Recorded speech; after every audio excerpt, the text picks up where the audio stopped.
And one of the things I've been thinking about, and this does bring us back to the question of women in archaeology, women in the past, the study of archaeology, the study of gender in archaeology, is the way in which work has become separated from domesticity. And when we're thinking about, some of the issues at work, for me, some of that was really informed by my training in prehistory and anthropology. Again, two angles of archaeology that I didn't really pursue. I did Neolithic, Bronze and Iron Age for my undergraduate degree, and in my first year I did a year of social anthropology, which had a very major impact, I realise, as I look back. But for me, the way in which we can look at the deep past and the not so deep past and see the way in which the world of work and the domestic world were intertwined. So we can look at the way in which people used houses, used the merchant houses in York, used the smaller houses in York, to think about Jane Rimmer's work, and the way in which work and domesticity were completely connected with one another. Just to come back to professional practice, that work and domesticity were completely separated in the archaeological practice of my youth. So when I was digging in the 1970s, it was not unusual for the children of archaeologists to be ambling around the site, amusing themselves and talking to the diggers, playing. Health and safety haven't been invented, but it's quite interesting, of course, that on the whole there were no major upsets, no major problems. So the children of the archaeologists were involved on site, but the other group of children that regularly washed up were the children of excluded groups. And I don't know whether anybody else my age can remember that. Now, that sense that kids who were playing hooky from school because they didn't fit in, kids who didn't have great friends in their own peer group would turn up because the students who were digging would be nice and friendly to them. So there was also that little knot of rather alienated children who had no direct connection but would turn up on the site. So for me, I think that sense that work doesn't have to be separated from the notion of wider family networks and wider generational networks perhaps came out of that early experience. But nevertheless, we are in a situation where the workplace is the central social focus of many people. It is the place where we spend the longest stretch of living in each day, really. We're at work for 8 and more hours a day on the trot. We fit in our domestic lives in the early morning and in the evening around that. That's much more, home is much more fragmented in that sense, and it fits around the outskirts of work, both for adults and for children. And I think that perhaps has always been the case for children since full-time education began. Think back to yourselves at the age of 11 and think how much more important your social networks at school were than your family, than your relationships with your parents were important, but the real focus on what went on during the day. And I think that sense of the division between home and work is an important one. When I moved into the more traditional workforce, when I moved off-site and into the more traditional workforce as a university lecturer, I was very struck by the gender imbalance. So the department that I moved into was very small. It had fairly recently been set up. There were 8 of us altogether. There were 6 men and 2 women. So I was the second woman to move in there. And I was also struck by the imbalance in our family situations. So the men had an average of 3 children each. The women, we had 1 between 2. Tanya had a little boy called Edmund, and she worked part-time in order to have time to bring Edmund up. Now, I used to make this point fairly regularly to my elders and betters in the university, and they would say, well, they couldn't see what the issue was. And I still think it was an issue. I still think it is an issue, but I note that when I look at the departmental staff pages now, the balance in the academic group has evened out.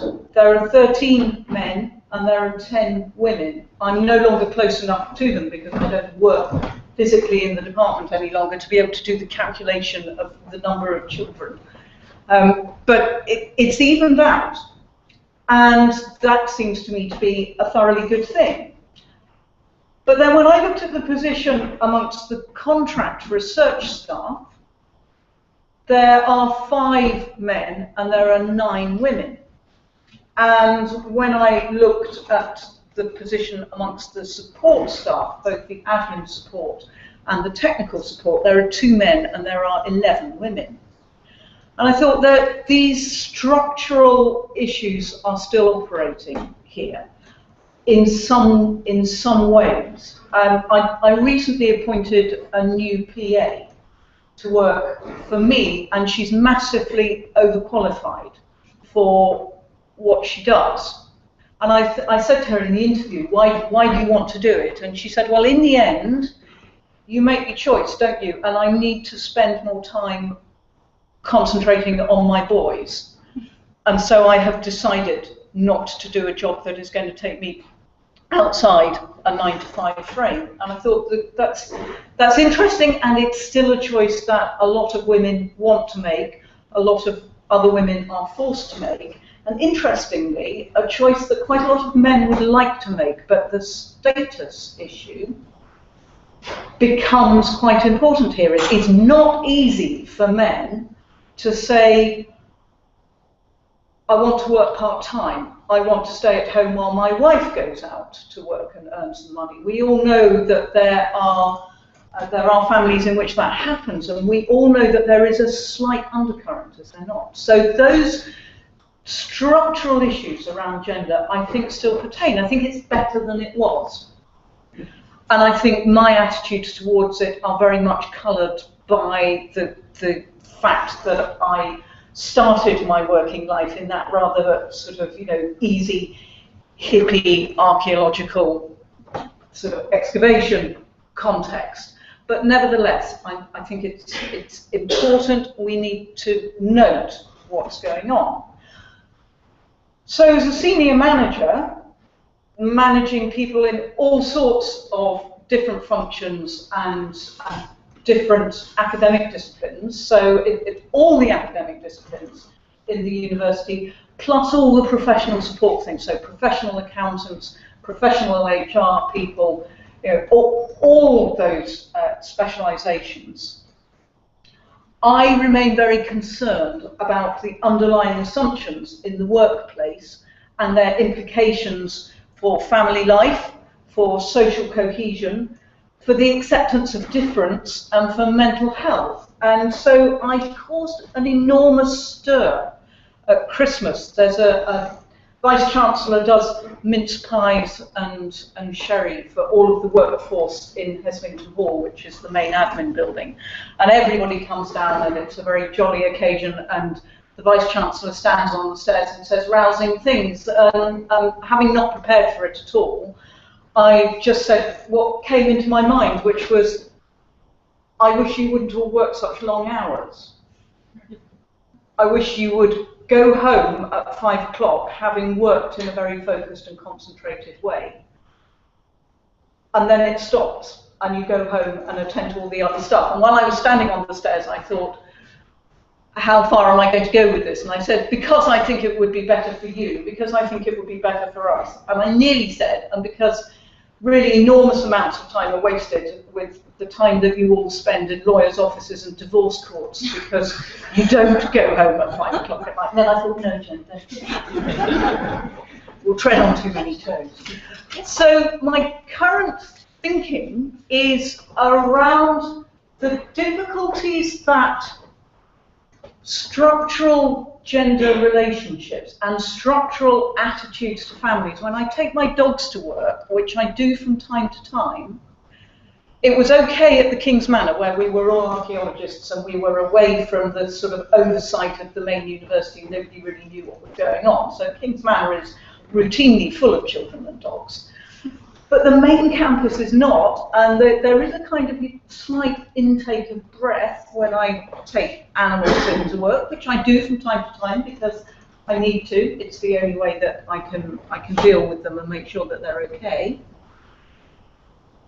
That there are big structural issues that affect women, they affect men, they affect people with children, they affect people without children, in the way in which we conceive of the workplace. And there are ways in which we, as archaeologists, in the study of earlier forms of work, earlier styles of work, can contribute quite a lot by saying, either it is, here's the evidence that this is structurally hardwired in, or no, it's not structurally hardwired in. You know, here are alternative ways in which other societies have done things that are different.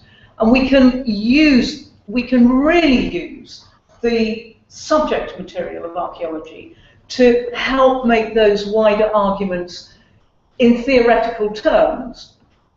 Possibly best to, when we're trying to use archaeology as impact, and those of you who are academics will understand what all the undertones of that word are, but when we're trying to use archaeology as impact, it's possibly better not to use some of the more detailed jargon theory language when we're trying to explain that. It may be as well not to tell people that we're renegotiating anything at all, but simply that we're having a very serious look at the way in which there are alternatives and the way in which we don't have to accept the structural elements that we seem to be living with now, because there have been other ways of doing things in the past. And so I'll finish by saying that my big campaign at the moment is to say to everybody in the university, at every opportunity that I have, that we can take our cue from King Alfred, who split his candle into 3, 24-hour burning candles split into 3, 8 hours asleep. Keep saying that to students who regularly manage on 2 or 3 and it shows. 8 hours asleep, 8 hours at work. How much time does that leave you to deal with the rest of your life? Answer, 8 hours. It must be possible if we can think of it in as simple a way as that. And an example that is taken from the Anglo-Saxon period, but there are prehistorians amongst you, there are modernists amongst you, there are all sorts of different ways of thinking about this. I just leave you with that note that as archaeologists who have always been a bit offbeat in the way we organise our work, as members of a modern workforce that is very much still trammelled by a very entrenched set of understandings about gender relationships, and as archaeologists who are interested in women and men in the past, we have a huge amount to offer society. We're going to tell each other about that over the course of today. Thank you very much.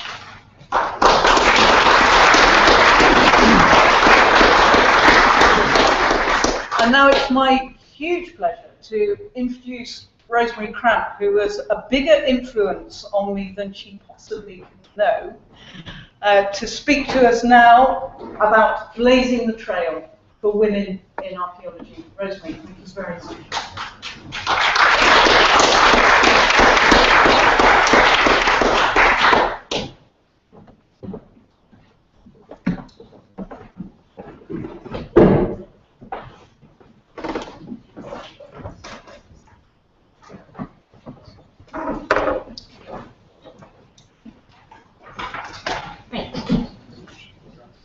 Where do you go?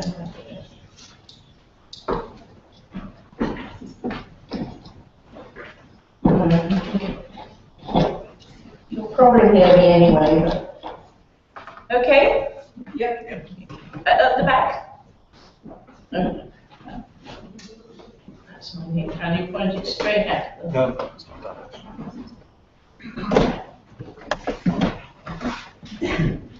Well, Lord Mayor, ladies and gentlemen, colleagues, it's a great pleasure to be here today to see this impressive array of archaeologists. And in a long working life as an archaeologist, and it is a long working life now, I suppose really I've had very little to say about gender politics and women archaeologists. So it's been quite interesting at this advanced stage to consider the subject. And in fact, I'm so old that if I look back through my archaeological life, it actually does form a link between the pioneers in archaeology, I'll talk to you about to begin with, and the post-80s boom, which many of you have come from. Well, probably post-90s, some of you, but anyway, the post-80s. I'm not going to spend too long on the early pioneering women born in the 19th century, because for England they have been really very well chronicled by people like Sarah Champion or Anne Hamlin, or more recently Rachel Pope for England, or Margot Diaz-Andrew for the continent internationally. But interestingly, all of them who have written so far seem to me to have said some general features in the profiles of these early pioneers. They were usually from comfortable, educated backgrounds where academic values were esteemed. And some, like that very handsome woman who is Gertrude Caton Thompson, the excavator of the Great Zimbabwe, came from a very wealthy background. She was born in 1888. She lived a long life to 1985. She started life as a socialite, just dabbling in archaeology. And then she actually saw the freedom which her situation provided for her and became a notable archaeologist. She was the longest serving president, for example, of the Prehistoric Society. And others like Dorothy Garrett, that is her in her youth. She didn't look like that later, as none of us do by the time we get to the end of our life. But Dorothy Garrett was also 1892 to 1968. Now, she came from a very notable academic family. Her father was the Regius Professor of Medicine in Oxford, and so she was born in this sort of world. She, at the age of 46, she was given a degree by Oxford to enable her to go to Cambridge and become the Disney Professor of Archaeology in 1939 at the age of 47. This was a very remarkable thing because women were not members of the university at that stage. And so as a Regius Professor, her success was very great. She actually wasn't a great success in university politics, but she received enormous honours. She was a CBE, she was a Fellow of the British Academy, she was the first woman gold medalist of the Society of Antiquaries. And so she achieved a lot. But like most of the female trailblazers, they found freedom for their fieldwork far from Britain. Her research was on early prehistoric settlement in caves and was pursued in Malta and Kurdistan and Palestine, and finally in the Levant at Mount Carmel. And this is the link with others that we'll talk about later, because there she formed a very distinguished multidisciplinary team, which included younger members who came to prominence later, like Jaquetta Hawkes, Jaquetta Hopkins as she was then, Kathleen Kenyon, who I'll be referring to later. Now, one other feature commonly remarked on these early pioneers was that they were usually single, or if they were married, then their work was under the shadow of their husband's work. like Agatha Christie's was, or indeed the redoubtable Lady Petre, I much admire, who really did a lot of the work for the dig, but Flinders Petrie got the credit. The difficulties, the sartorial difficulties of being a woman on the dig, you can see there possibly. And it always amazes me that people manage to dig in a hat. It also amazes me, I once said about Kathleen Kenyon, unfortunately in the presence of her niece. Oh, very strange, Kathleen Kenyon always dug in a skirt. And the niece came up to me afterwards and said, putting down it was a divided skirt. But there were these difficulties. You see now, the modern cave person, that American student Lindsay Eves from Iowa, actually excavating in a cave on Dorothy Garrett's site. So there you see the difficulties, just in a very minor way, of archaeology in the early 19th century, the early 20th. So it should be noted in the history of archaeology, and I'm going to sound partial now, that this is a tale told by prehistorians. It's a tale told by prehistorians, frequently deriving from and concentrating on Cambridge. And inevitably, there's a certain bias in this, I think. So I'm going to introduce my own bias and choose two early trailblazers, examples of which, only one of which had two terms at Cambridge. Neither were prehistorians, and in fact, their early academic training was in history. One was married, one remained single, so I can't be more even-handed than that. And their two lives spanned from 1841 to 1978. And they actually touch mine, not in 1841, I may say, but 1978. I'll go back to that later. The first is somebody who occurs in nearly every history of British archaeology.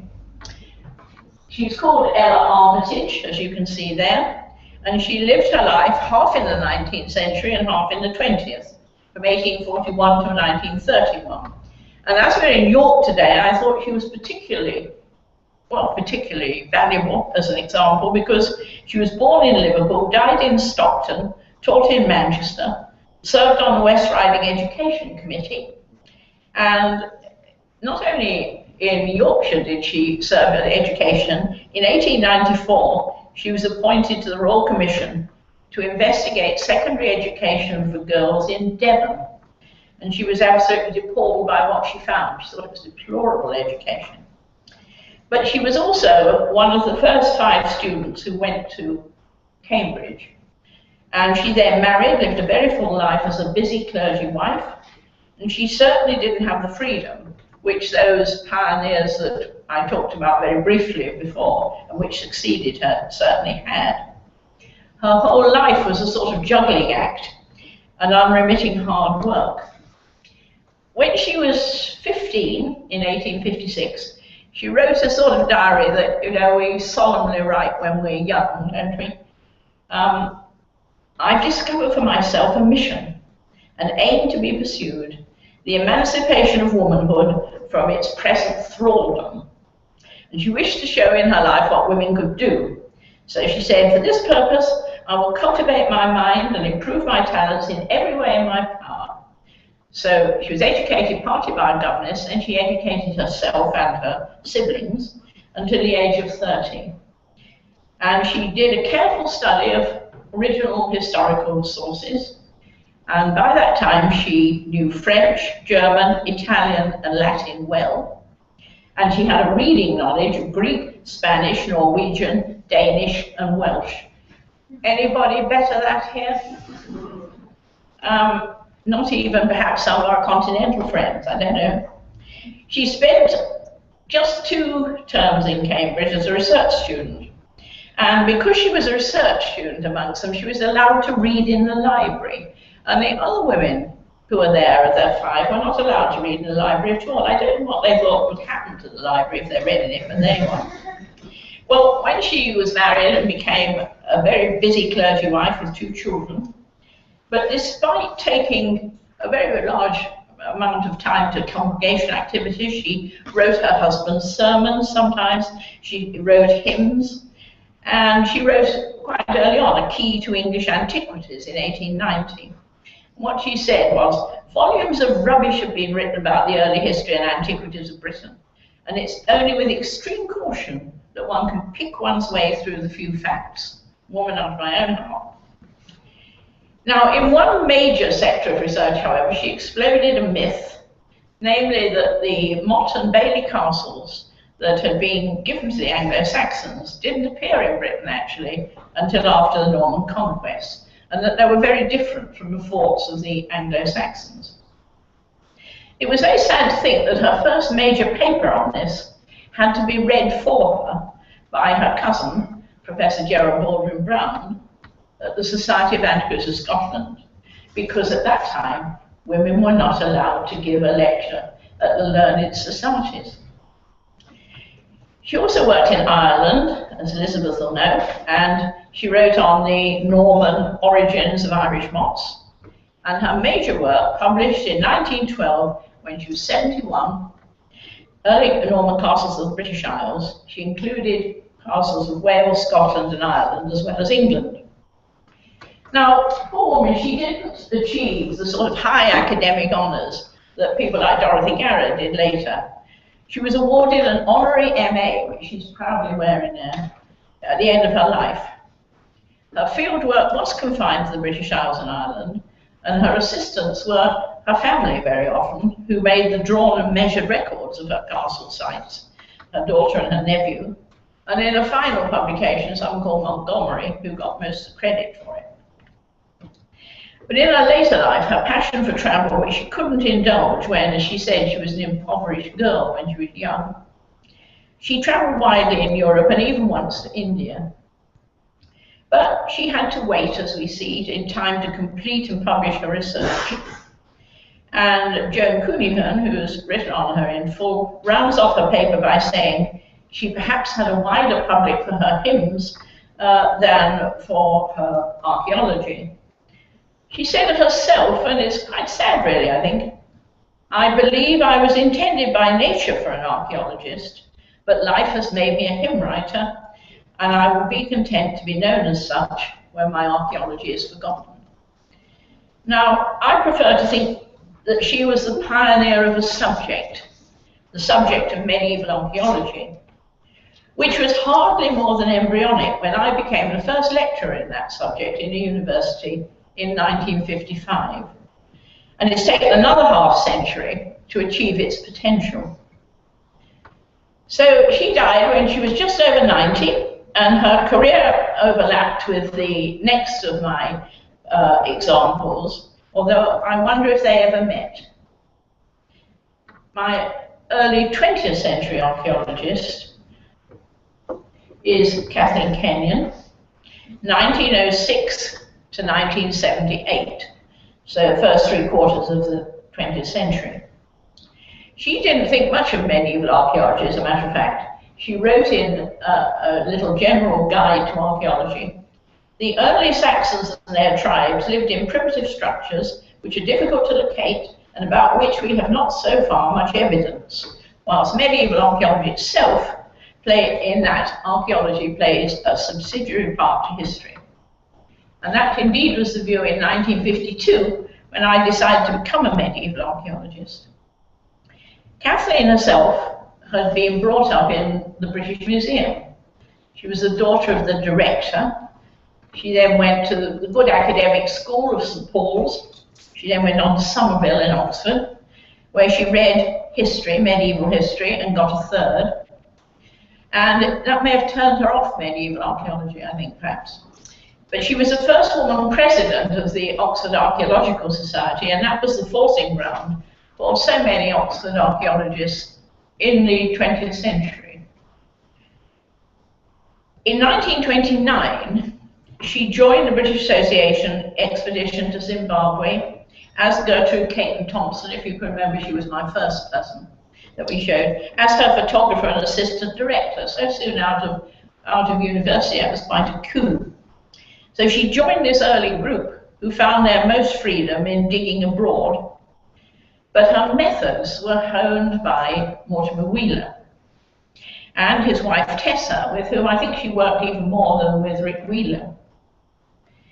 Now, in that time, Wheeler had a large team excavating the Roman city of Verulamium. In those days, it was quite customary for big digs like that, and perhaps it still is, I don't know, to have an almost tribal loyalty to your dig. She certainly acknowledged Wheeler as a major influence on her archaeological method, the person to whom I owe my training in field archaeology and constant inspiration towards improved methods. She then cited Gordon Childe as her theoretical mentor. Now, this Verulamium dig recruited a large following and was better organized and better publicized than its rival at Richborough under Bush Fox. And as Eileen Fox wrote in her autobiography, it attracted a good deal of able assistance. How much attracted by Rick's personal magnetism and how much archaeology is difficult to judge, she says rather well.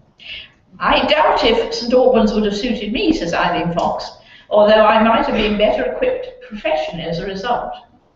Now that's in her autobiography, and I do recommend it to you because it's an odd autobiography of someone who never really got the recognition they deserved in 20th century archaeology.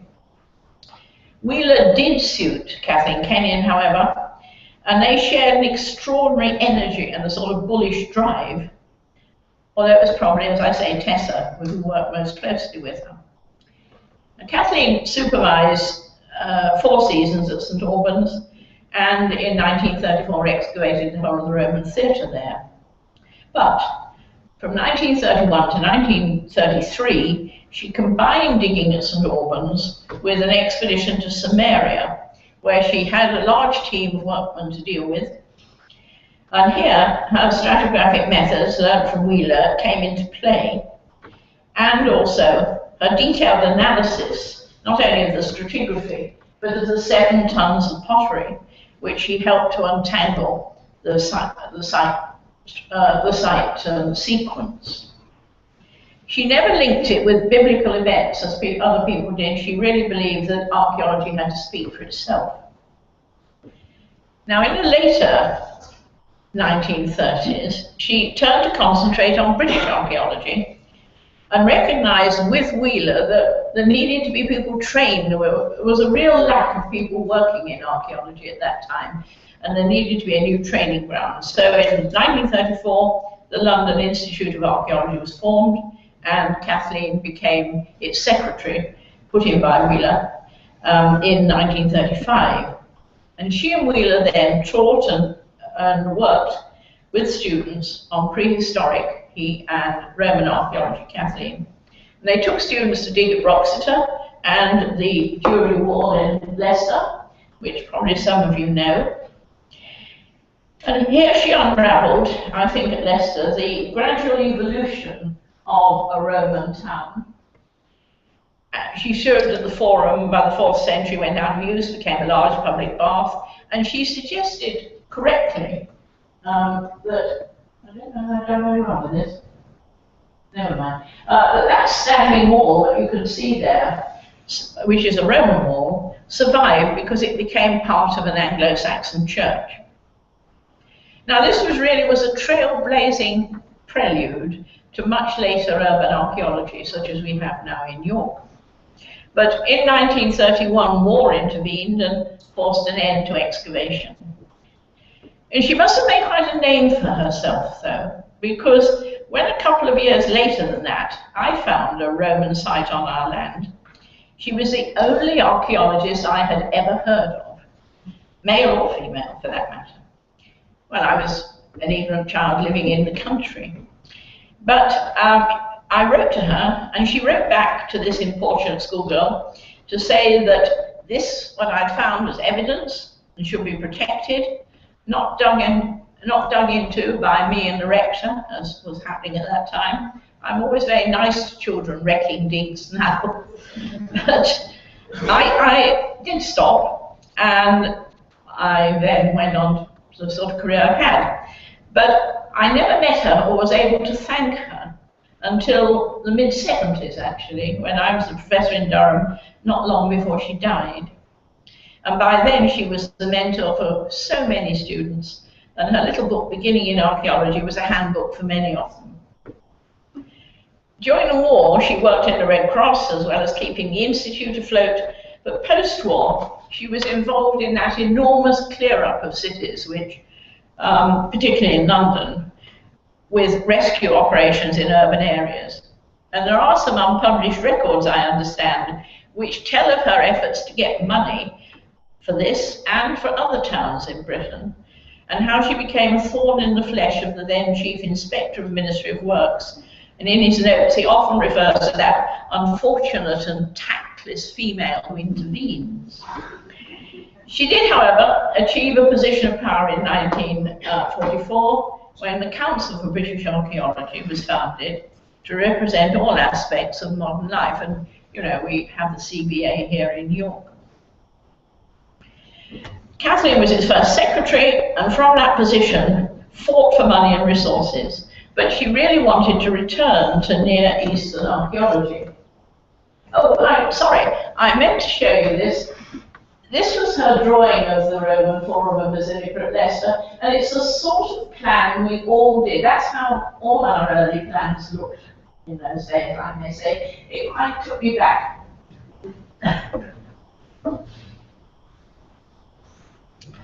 So she wished to then, she took a job as the director of the British School in Jerusalem, and to raise its profile, she decided to excavate at Jericho.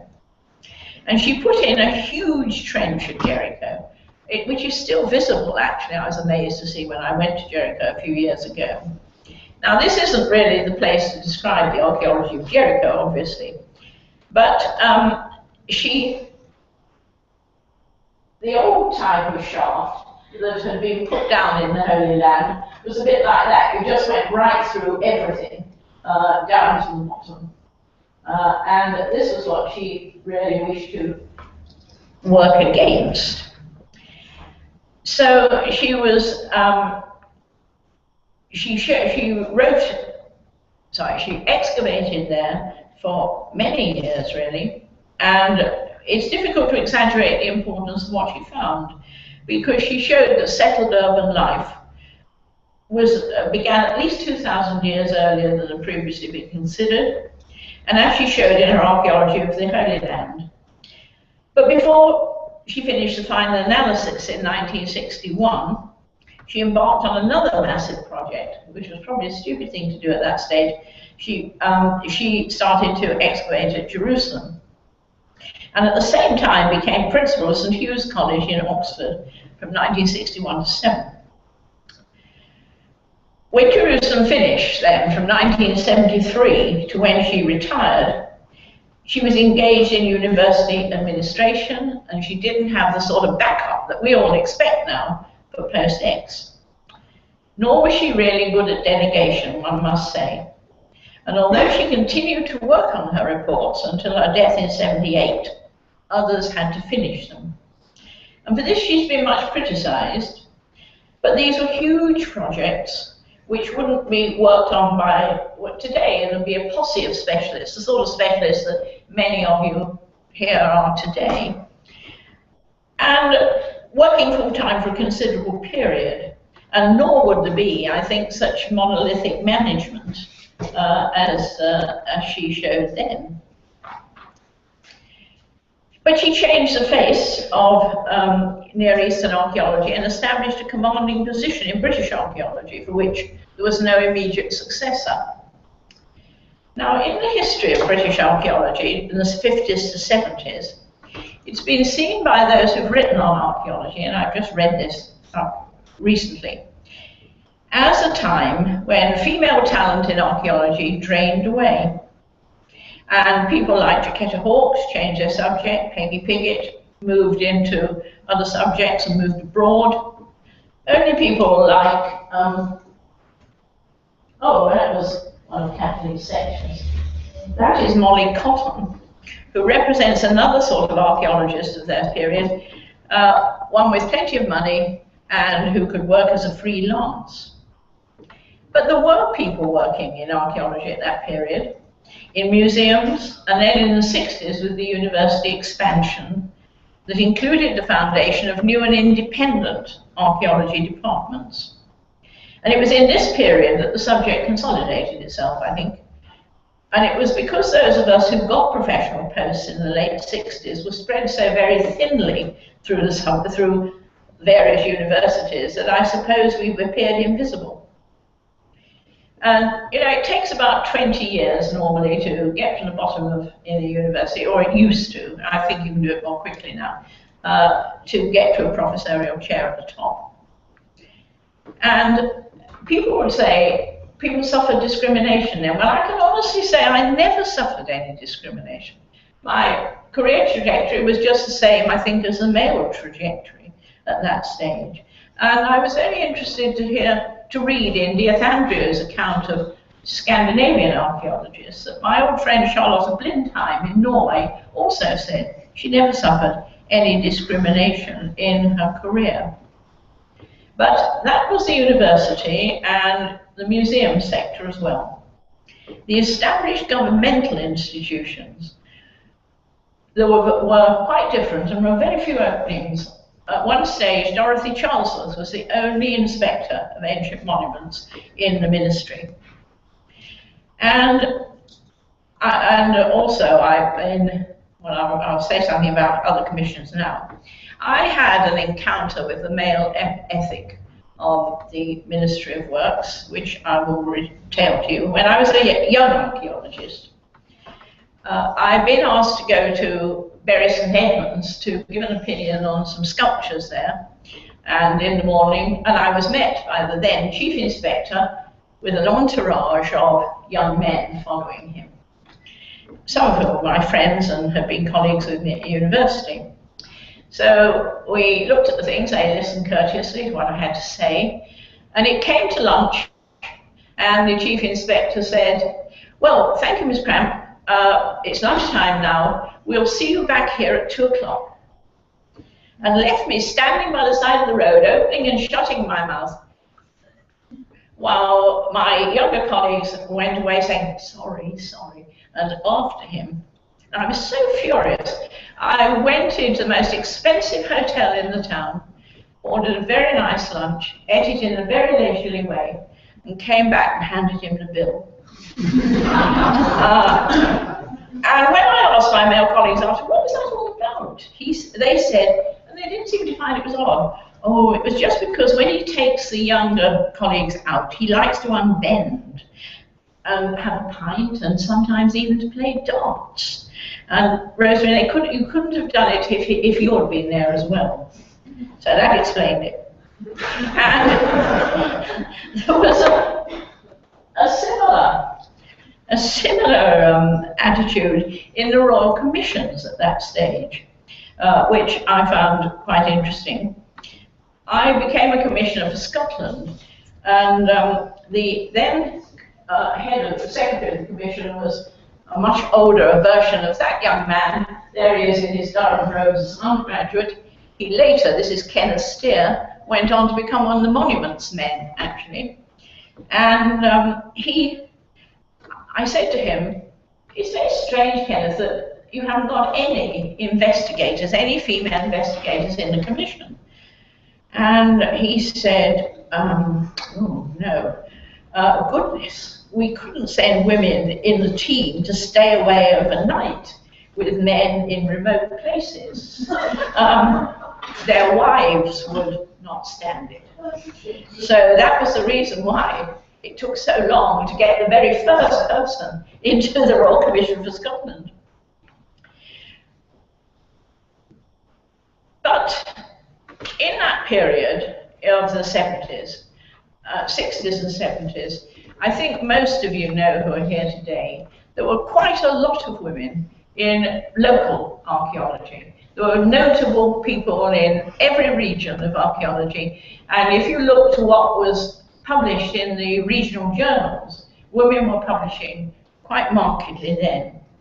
And also in the 70s, when you have the heroic days of rescue archaeology, you have people like Margaret Jones, who you see here excavating at Mucking. No nonsense then about what women could stand. She excavated for how many years was it? Something like 20. I can't remember how many years she did. She slept 14 years, sorry, from 1965 to 1978 with her husband Tom, who was a photographer. And she uncovered a huge multi-period site. It was one of the first big, huge multi-period sites on an awful windy headland overlooking the Thames. They hardly ever saw their Welsh home for 14 years. They dug winter and summer.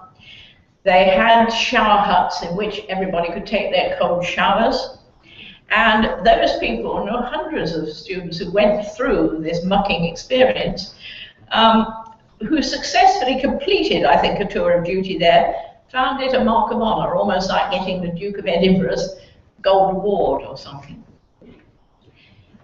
But today, there may be still almost unconscious closing of clubbable male groups, but women now swell the ranks of the ancient societies, like the Society of Antiquaries of London, as we found a few years ago.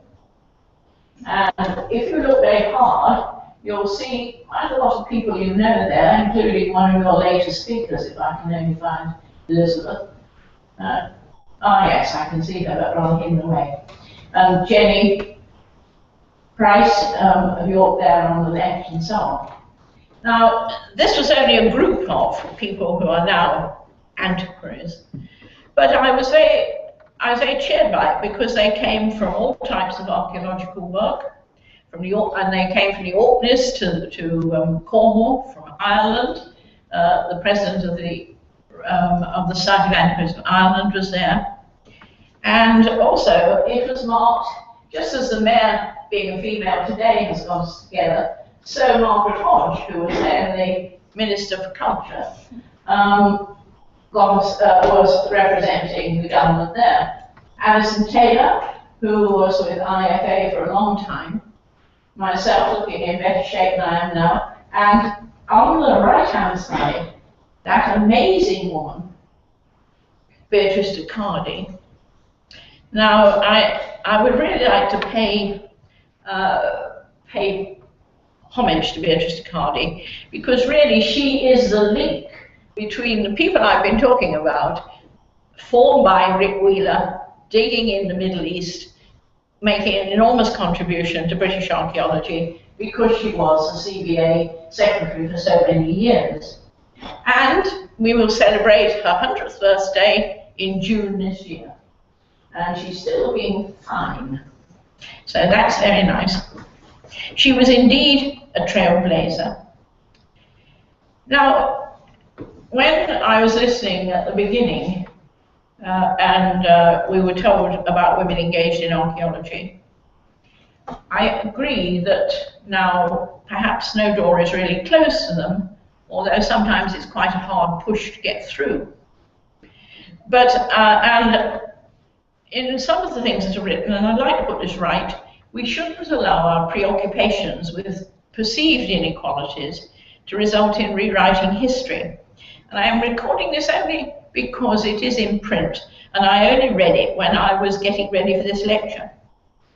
In Rachel Pope's survey of women in archaeology in the 50s to 70s, she said, there was a positive discrimination in favour of young men in their 20s in universities. In 1972, the new Durham chair went to Anthony Harding 3 years after his tripos. Now actually, in 1971, the Durham chair went to me. And I stayed in it until Anthony took over in 1990. So you can't really believe everything you read in the history of women's archaeology. when I got that chair, I was the only woman professor of archaeology and the only woman professor, strangely enough, in our own university, which now, even now, lags behind, only has about 70.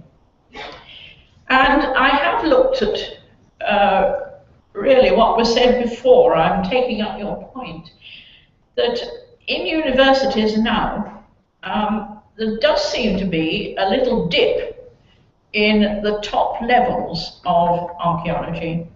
Sheffield is a notable place for 3 professors. My own department has 12 male professors and 1 woman. And most others, when you look through them, but tell me I'm wrong afterwards when you have a chance to say so. Exeter, Cardiff, Bangor, Reading, Leeds, Bristol, UCL, Birmingham, Southampton, Glasgow and Edinburgh only have 1 woman professor. And some of the others, like Nottingham, Lampeter and Newcastle, have none.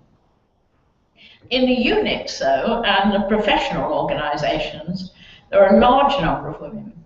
But as was said before, not in the very top managerial jobs. Even in the York Archaeological Trust, your top manager is a man, although there are so many women in the organisation. And in the IFA, which is almost entirely run by women, the 2 top managerial jobs are done by men. Now, why is that? Well, we've had some suggestions as to why this is, and it's been so eloquent about marriage, I will perhaps leave that on one side, but does it mean a lack of confidence in women, or is it because they want a more flexible working life? And no doubt we'll go on debating this today. There's no doubt, despite the increased role of men in sharing parenting, the role of women and childbearing and childcare puts constraints on the career. And really, I can only applaud my younger colleagues who managed both roles. In one of the histories of archaeology, I was described as belonging to that group of single women who were really honouring men, which I thought was pretty cool. So, if you have plenty of money, as those people did in the past, for example, then you can get people to look after your children, but services are very expensive now. But archaeology, as we've heard, is a very flexible subject, and the modern way, anyway, of work is to change courses in one's working life. So I hope you've been heartened by the fact of the statistics that were given to us in the introduction, even by the fact that Ella Armitage and many of the rest of us produced their major works at really advanced ages. So go on and compete and enjoy your life as archaeologists, as I've done myself. It's a wonderful life.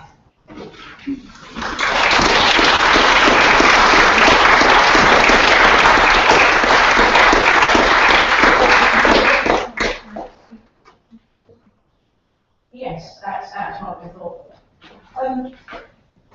The reason I've overrun was the next person isn't coming. Yes, our next 2 speakers unfortunately have been unable to come, so we've got a bit of additional time to take up some of those issues. So if there are questions. Right, I say that.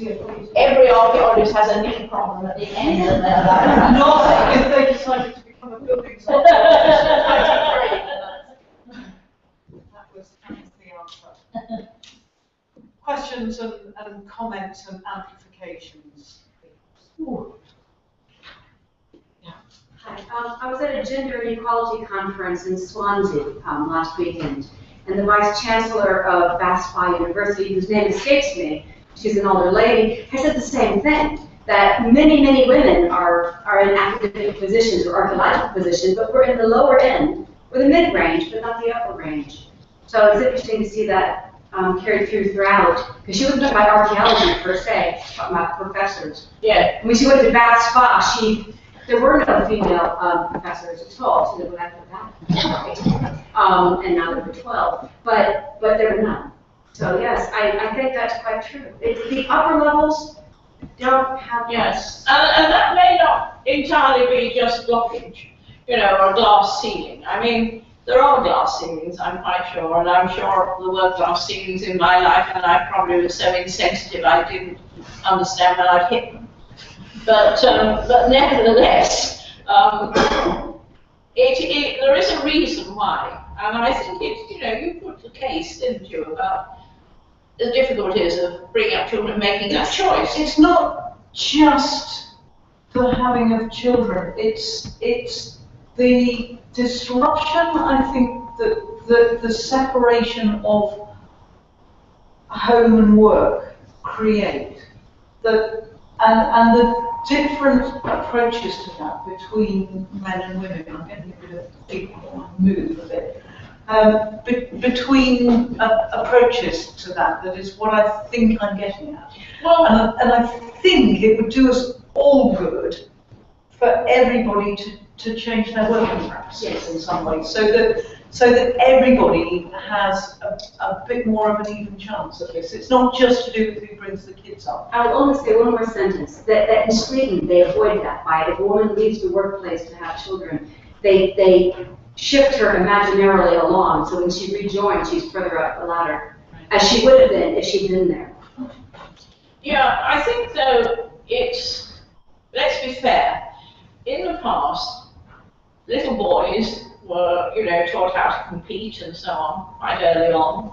And also, their expectation in life was that they've got to have a job. Well, unless they were too rich to have a job at all. But they've got to work all their lives. They've got to work. Whereas the expectation for women was that they had a choice. It's not so much the same now. But as James said, until both sides feel they've got a choice, then we're never going to get perhaps the evening up at the top. I don't think there's anything in the idea there's something in the female psyche that can't take command, because we all know people can take command. And they can do that. But there was something very interestingly said in Margaret Diaz-Andrea's work. She said women, on the whole, had not contributed theoretically to archaeology in the way men have. And I think that is true. Do you?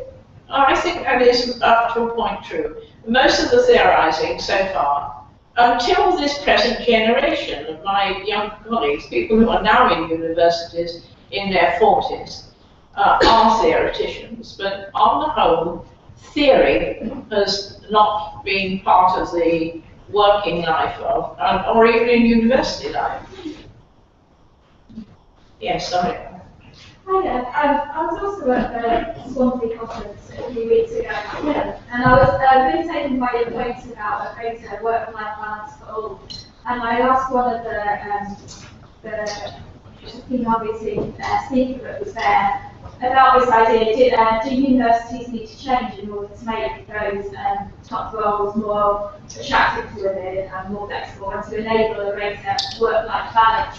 And she said, no, you couldn't possibly do those high-powered jobs if you insist on taking time off and having days off. And I just wondered what you thought about that. So this is whether in the universities, the reason why there are fewer women at the top is because you can't have a work-life balance, you can't take days off, and you have to be completely focused on what you're doing, and that's the reason why. But believe me, this is something that I'm thinking about personally very hard at the moment, because I have just done a VC shift for a term.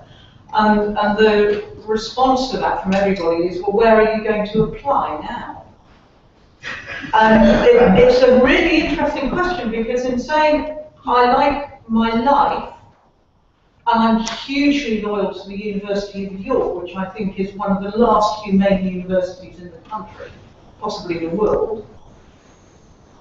At the same time, I feel that if I don't do it, I'm kind of personally letting down all the women who say, well, you know, we don't have any role models, so somebody's got to do it. So, which is why I suppose I say very strongly it's for everybody to get the work-life balance. It's for everybody to say there are 24 hours in a day. You can spend 8 of them doing something else if you work in a focused, concentrated fashion while you're at work. I don't know what you think, Hannah.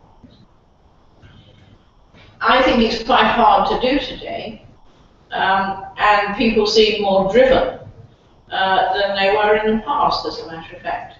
I think that people well, it's partly the awful bureaucracy of society that affects whatever job you're doing. But I do think that the balancing act is difficult. In the past, when people had to sort of intermit their lives, it was slower. You had to come in more slowly. And I had the terrible problem of really not finding women I could appoint, as a matter of fact, in the 80s and very early 90s. And now a generation has come through.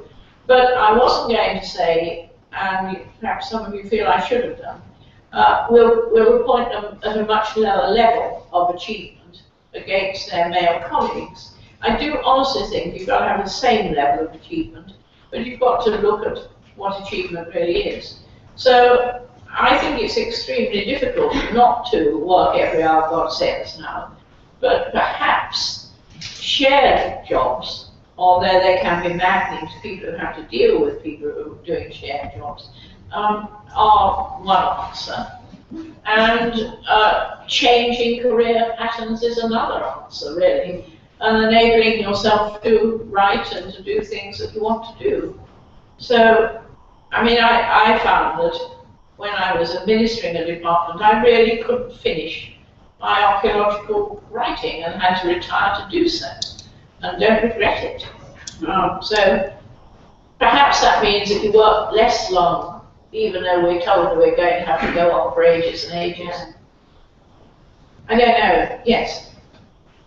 Katrina. I just wonder whether there's an element as well of the question of pay in archaeology, not so much in universities, but in sort of ordinary jobs. I mean, the IFA has done a huge amount of work to try and raise the levels of pay. But I mean, a lot of what Jane said and what you said applies to me, you know. I'm one of your ex-students. But I found myself in a position where I was married to somebody who had a good career, who was always going to earn an awful lot more money than I was, because archaeology paid very poorly for a long time. And therefore, I mean, my solution in the end was I went part-time, I went freelance, and now I've got back into it when my children were older. But that financial pressure, particularly in this day and age with prices, mortgages, etc., I think there's a strong element that a lot of women working in normal archaeological jobs as opposed to academic ones, where you're on the standard structure, the pay has been very poor, and therefore we've made financial decisions. I wonder if we are much worse paid than some other professions. I just don't know. Oh, we are. You're nodding your head. Yes. All right, you're worse paid, and we ought to get better paid in that case. Okay, two more. One at the back, and then you. Yeah, two quickies. First of all, I believe now the CEO of Oxford Archaeology, certainly Wessex was, and then the latest was a woman. And I've just been told that the first daughter was at one time recently, so that people are getting that role. The other thing I think is, and certainly from the university point of view, I think universities have they've had to change dramatically, certainly in the last 10 years, with students having to pay fees. So the whole attitude towards work and what they do as students and careers has been changing. And I think that universities are certainly not as well forward in terms of employment policy, for example, in businesses. In my experience, as you get more senior in business, you actually get more opportunity to take time off. Even senior male managers are able to take time off, senior women managers are able to take time off without accounting for it. It's down to the bottom who have real difficulty getting the time. So there is, I think, an issue, as I've seen in a number of universities, where employment practices are not as good as it is in other parts. One year then speakers. Yes, I found, I agree with your point, certainly in the 70s there's a lot of prejudice. When I was applying for jobs, and people just said, well, obviously you're going to have children, and so you're not going to be able to up the ladder. I stuck with that for a bit, and then actually when we did have children, I created my own business, and it was the only way that I could do it was to work for myself and to be responsible for all the time. It wasn't I had a very good business partner, but to be totally responsible for the organisation, and when I took time off and how I looked after my children and when we had nanny and all the things that went with it. But that's it's very expensive, it was very time consuming. You still end up working all the hours that you can because you're self-employed, and you don't have the freedom and flexibility that you want.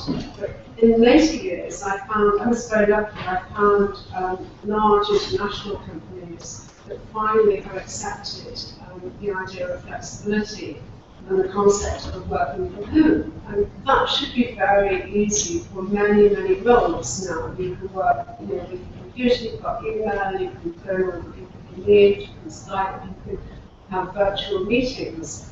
So that surely has to be a solution for a lot of people. And for me, it's great because I could do this and I could be there for those crucial moments when my kids came home from school, even when they were 17, 18, I wanted to be there. So you're fighting constantly this guilt of having your career and your children. And I think there is a way of balancing that, but you have to find a very forward-looking company to accept that women can have high-power jobs on a very flexible basis. But I think they can be convinced that it's possible. And just possible. It's just flexibility of working. I think for me, the ultimate achievement in that flexibility of working would be when people understand that it's not just the women, the men as well. And the degree to which we subcontract childcare, the degree to which men subcontract childcare to their partners, and the degree to which women subcontract childcare to other women is something that I think, would benefit from quite a lot of attention. And it's not, for me, it's not just to do with the women. Yes, but that subcontracting, as I said, needs money. It does, absolutely. So you're right in saying it needs money. Somebody was Steve. Well, I want to say two things. One was Karen Nixon. Yeah, I had Tara Nixon in my text. I'm terribly sorry because I didn't get around to that. Yes, Molas and Tara Nixon. She's a great heroine. She runs one of the biggest organisations in archaeology. And my goodness, she's driven. The main point I wanted to make about structural things which sort of impact differentially on women and men was mobility, really. So we've seen increasingly a mobile fieldwork profession, and the fact is that that's quite difficult to engage with after a certain age if you want to maintain a family. And we've got the same problem, I think, with the universities. For instance, the impact agenda inevitably means that international projects are looked on differently from parochial ones in this country. But more importantly, I think that promotion now often means moving. Yeah. And moving is much more difficult if you're tied into other obligations. I'm speaking for myself, because I'm not prepared to move abroad. One of the reasons why I've stayed in your country, because I've had childcare responsibilities here, and that's for many people, but much more so for women and men, a real restriction on their ability to move through the ranks. And I think that's something that's changed in the last decade compared to previously. Well, the moving made me think that there are several people I know in archaeology who are doing the ultimate juggling act with each person in a different country. Yeah. In our own department, we have two people like that. One with her husband in Italy, and she in England. And then he comes over, and she goes back to Italy. We live in a multinational world, and archaeology is multinational, just the same as everything else, I'm afraid. I don't think that's a problem that is just archaeologists, as a matter of fact. Although we are we're people who are used to going abroad for our workers. I showed you some of those earlier women who went. But my goodness, they were perhaps a bit more feather-bedded. Yeah. Okay, we should move on. Rosemary, thank you so much. That was inspirational, and really to reflect back on how those early pioneers got along and what we've achieved since. Thank you so much. Thank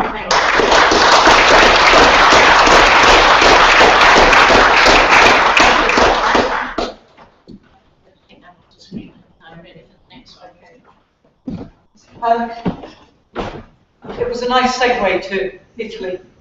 We're now going to hear from Dr. Elisa Cella, who is, with now my Italian pronunciation is terrible, the Confederazione Archaeology Italiana. It's almost perfect. Is that the IFA? Yeah.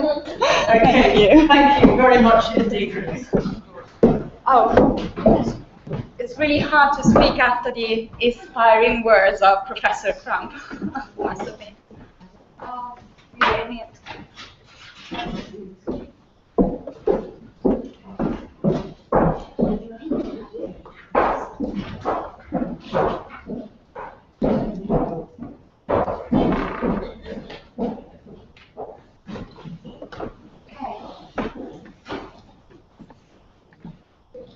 So first, thank you for Mr. Hine for inviting Confederazione Italiana Archaeology here. It's a pleasure to talk about women in archaeology in Italy. So the title of this speech is From Noble Palaces to Construction Sites. I mean, this will help us to see how women in archaeology have been changing their role up until today. So if we think to the earliest evidences of ladies in Italian archaeology, the first names coming up to our minds are those of noble ladies. Starting from the Renaissance with Isabella d'Este, wife of Francesco II, Duke of Gonzaga, archaeology for ladies seems to be something connected only to a higher social status, curiosity, and the desire showing family's economical and cultural power through the purchase of ancient finds. Anyway, thanks to Isabella, we have now in Palazzo Gonzaga in Mantova, since 1480, a collection of sculptures of finest quality, such as the Adorante, that today is in Berlin actually, and the reliefs from the Halicarnassus mausoleum. They were destined originally to be shown in the famous grotta, a room part of Isabella's private study. We have to say that she was in contact with a noble lady from Rome, Madonna Felice, who again was the daughter of a very noble man, Pope Julius II, and she was married Orsini as well. Anyway, Rome will soon capture the attention of noble ladies interested in antiques, commerce, and collections, as the Queen Christian of Sweden, who placed in Palazzo Riario, in the Muses room, the famous cultural group from Villa Diana in Tivoli, now an exhibit in Prado Museum. We have to wait for the 18th century to have a totally different approach to ruins and the ancient times, and the interest of Marianna Candidi Dionigi for the so-called Città Saturnine, the ancient Roman colonies in the Lazio region, and their polygonal walls. Traveling alone, looking for ancient ruins, painting and describing them, she left us a rich corpus of precious landscape paintings and a vivid example of a tireless and curious researcher, currently considered as the first Italian female archaeologist. Only 12 years after Marianna's death, we see Maria Cristina, the widow queen of Sardinia, leaving a mark in Etruscan and ancient Roman archaeology, moving her attention on her family possessions in the ancient city of Veii, north of Rome, maybe influenced by the increasing interest for the discoveries in southern Etrurian necropolis and the old-fashioned interest of noblemen to archaeological solicitations, which was typical of the 30s of the 19th century. During her stay in Rome between the years 1838 and 1843, she produced the first excavations on Etruscan cemeteries of the city of Veii. While Maria Cristina excavations were carried on, Ersilia Caetani Lovatelli, another noble lady, was starting her life.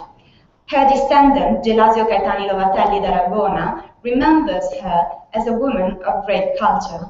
She actually broke the rules of her time when ladies were not allowed to study at all, and dedicated herself to archaeology. She learned ancient Greek and Latin and published her first paper in 1878 in the prestigious Bollettino Archeologico Comunale. She opened the doors, we can say, of her house to male archaeologists as Lanciani and Theodor Mommsen, Gregorovius, Hensen and Gerhard, and became the first woman entering the Accademia dei Lincei, which is still today one of the most exclusive scientific Italian academies. So, family and nobility, two keywords that will be leading the lives of the first women going to the university, even in the first half of the 20th century, were continuing their career abroad as scholars and archaeologists. Those emerging at home, we can say, were emerging abroad as well, as the Italian Archaeological Postgraduate School had a mandatory semester abroad.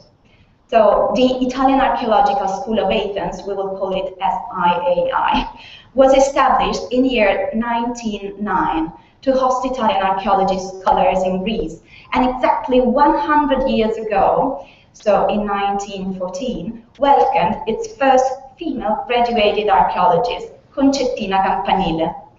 So a colleague, Giovanna Bandini, well noticed how the stay on that school was considered at that time sort of a grace kindly granted from the school director to them, totally forgetting about the fact that those ladies won a competitive exam and had a scientific dignity and courageous attitude for archaeological research. We have no papers of these scholars that were anyway staying there, as shown by the archived documents. Their scientific activity, together with their presence, was actually considered as an exception. More, private letters show that these noble students were directly passing from the hands of their fathers to those of the director of the school, who was constantly thanked with sincere gratitude for such a gift. So, as a matter of fact, in the 20s anyway, post-graduated women at SIA reached the number of their men colleagues. And in 1927, among the students, there will be Margherita Guarducci and Paola Zancani Montuoro. I go back to the words of Professor Brand. You will see that Paola Zancani Montuoro, she has two surnames. Yeah, so her surname and the one of her husband. I mean, she soon became a widow, actually.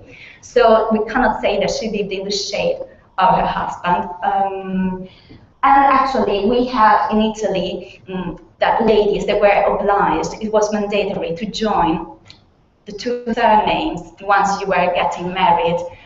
There is something that we noticed that teachers and professors of the past generations, they kept the double surname even when it was not mandatory anymore. And actually, it seems that they did that, again, not because they were living in the shade of their husbands, but because it was just a way of improving their power in the academical world. This is just a suggestion. And so, we have Margherita Guarducci on the left and to the right, Paola Zancani Montuoro. They were considered as two competing queen bees at the Archaeological School of Athens, and they were destined to soon become in Italy the first female professor in classics at the university. It was the year 1931 for Margherita Guarducci, and the most qualified scholar in Magna Greek studies for Paola Zancani Montuoro. So it means that something was changing, and maybe the difficulties of the Italian mission in Crete were determinant for these talented, stubborn, and ambitious ladies. If Crete, for Margherita Guarducci, was the place for sheep, knights in stables, fleas in the fields to reach the inscriptions she was looking for as she was teaching Greek epigraphy. For Iole Bovio Marconi, it was just a step in her career. She soon moved to Sicily, and in 1939, so very soon, she became the archaeological superintendent for Western Sicily at the Ministry of Culture. So during the Second World War, actually, she personally moved the finds of the Archaeological Museum Antonio Salinas in Palermo, saving most of the collection from the bombs. And while it took almost 1 year from 1936 to Lucy Shaw Merritt during her stay at the American Academy in Rome to sit at the fellows' table and stop having her meals in her room. And Eva Terra, another Italian archaeologist, was entirely offering her career to sanctify her teacher, the Venetian archaeologist Giacomo Boni. Iole Marconi Bovio, I have to go back. Iole Marconi Bovio was living as a feminist ante litteram, supporting with enthusiasm the campaign for women's voting rights. So, in a Sicily that was strongly criticizing Ingrid Bergman for her love affair with Roberto Rossellini, so these are the years in which they were shooting the movie Stromboli, and I think this picture is great because there you can see Italian ladies of that time terribly looking at her. There was, you know, a too independent lady for that time. So this is a Gordon Parks pic. So in that Sicily, Iole Marconi Bovio was a member of the first International Women Association, FILDIS, and established the Soroptimist Club in Palermo to defend women's rights as human beings and professionals as well. With her 30 prehistorical excavation campaigns and 67 papers in scientific journals, obviously we can produce many more now, but it was a sort of a Guinness at that time. Iole Bovio experience marks a change in the history of women in archaeology. They enter in palaces, universities, and academies as professionals and scholars, no more as noble women or bizarre wives of noblemen. So, the archaeologists born in the 40s and in the 50s, well, they breathe a new air after her, live and create different models for women. The role change of women in archaeology follows actually the changes of an entire nation. Both the big economic boom, the birth of a white middle class, and between the 60s and the 70s, the gender equality claims passing through the elimination of the so-called honor murder, which means that until the year 1975, if a husband found his wife betraying him, he was allowed to kill her without being punished. So it was like that in Italy until the year 1979.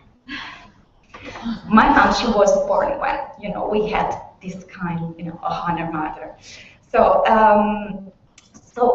everything was passing through the elimination of this honor murder and sexual liberation. So this is the word my professors of archaeology knew. Some of them went to Carthage, to the UNESCO mission, where they learned from their English colleagues the secrets of stratigraphic archaeology. Then they imported them in Italy. They were both men and women. And soon tested them in Tuscany in Sette Finestre excavation campaigns. So these are the years of the excavations for big areas, of the same kind of those appearing in the movie Emanuelle, released in Italy in 1974 and welcomed as a manifesto for sexual liberation. So it's a movie in which we have, for the first time, you know, a good version of field archaeology. It's another one. So we are talking about the second half of the 70s and the beginning of the 80s. I was born while they were giving life to groups that changed the modern history of archaeology, as those of Dialoghi di Archeologia, Italian Prehistory and Proto-History Institute, and Sette Finestre Excavation. Women in archaeology were no more an exception. They started to be the rule. So hundreds of them entered as professors in Italian universities and in the Ministry of Culture as inspectors, assistant inspectors, or technicians, and they are still the most part of the workforce in that institution.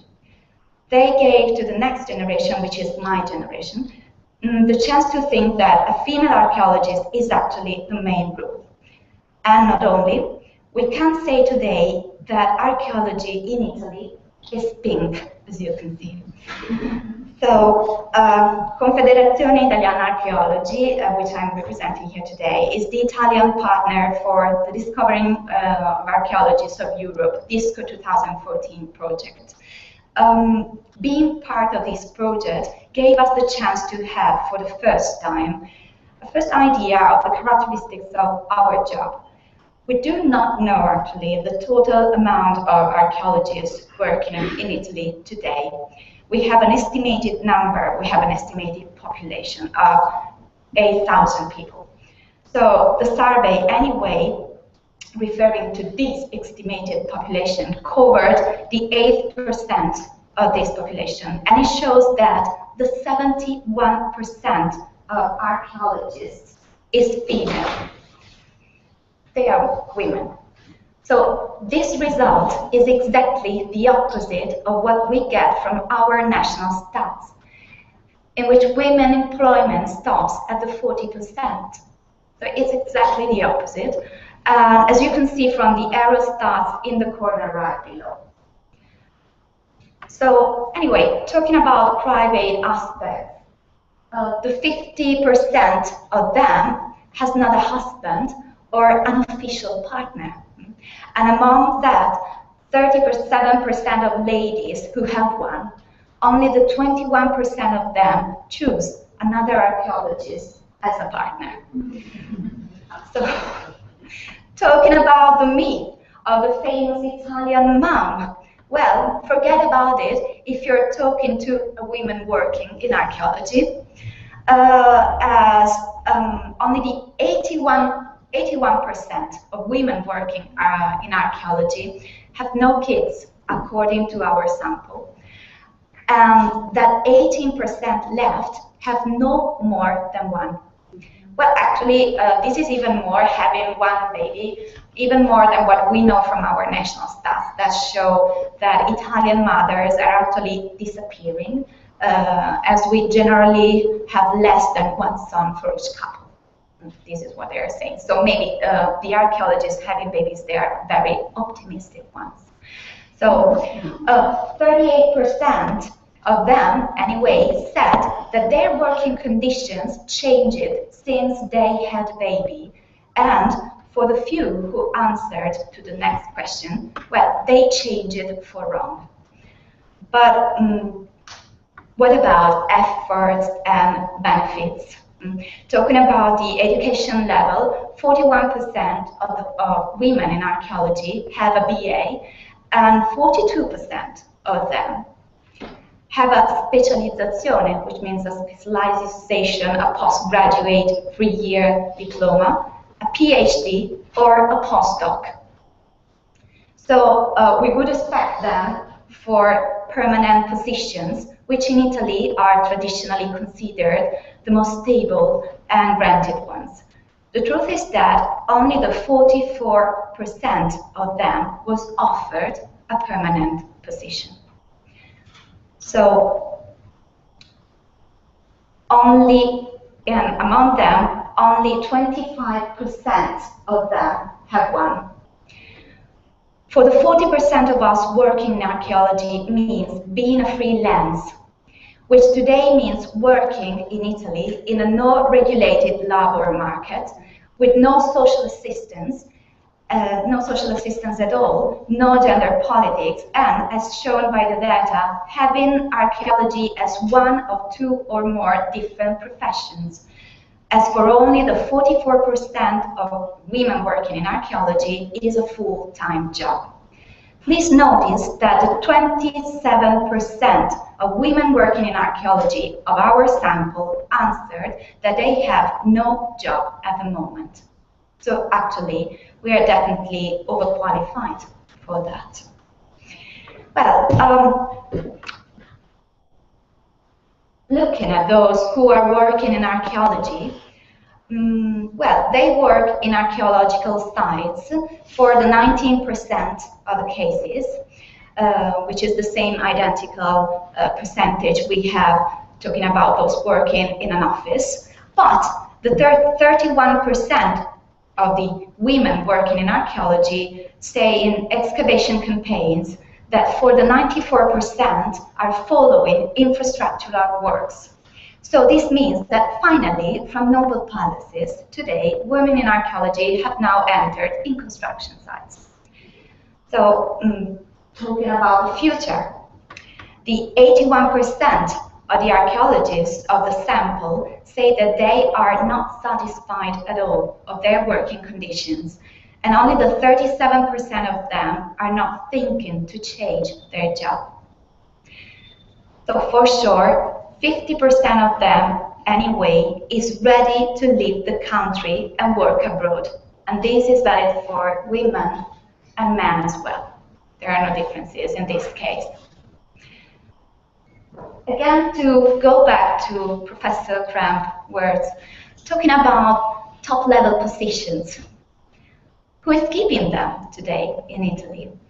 So, in the archaeological superintendency's Ministry of Cultural Heritage, the 65% of top managers, inspectors, and superintendents are women, which is good news. If we forget that, first, payments in that ministry, they are the cheapest in Italy, in all the ministries in Italy. So they are not so much desirable, actually. And second, if we forget that 70% of these women working as inspectors and superintendents are those who entered the Ministry of Cultural Heritage between the late 70s and the 80s, and now they are very close to retire. So it seems to be a hard life, and I am not saying that we are not desirable as women. I am saying that conditions of our job as professionals are not desirable. Public sector in archaeology is still, due to the massive employment of archaeologists between the 70s and the 80s, and the fact that they're still in charge. Freelance activity in archaeology is still seen as a new frontier in Italy, and in 10 years of activity, we can say that Confederazione Italiana Archeology only started to change Italian mentality on a profession still without any legal or parliamentary recognition. This means no maternity leave for women working in archaeology, for sure. But to be sincere, women problems in the Italy of the new millennium are the same of many different professional categories. It's a problem of the Italian labor market, and it is connected as well to the lack of gender policies. It's a problem that anyway that feminist requests and conquests are today losing terrain as the public offenses to women, even to the president of the Parliament House, Laura Boldrini, clearly show. Together with the high number of women killed by their lovers from January to today, 65 women. They were killed by their lovers up to today. So these are the days, at the same time, in which Italy receives complaints from the High European Court for not respecting the law for aided abortion. And our politician thinks to support women inserting the so-called pink quota at the elections to protect the presence of women in parliament in the same way we protect panda in the zoo. So involving them just for their existence and for us, gender, not really admiring or voting them for their skills in their natural place.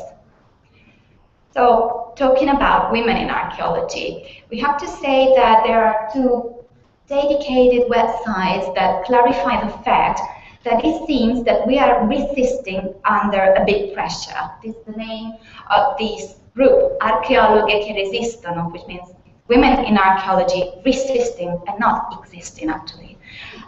Together with another website named Archaeomamme and Archaeopapa. Well, they look like self-aid websites, great for sharing knowledge, experiences, propositions, and news about meetings, but totally lacking for the construction of new mentality, documents, and political instruments. So even if in this sort of lack of activism and maybe self-consciousness, we have to admit anyway that a big change has been done. For sure, archaeology is mainly a profession for women, as this 2014 results show, and is open to middle-class women as well.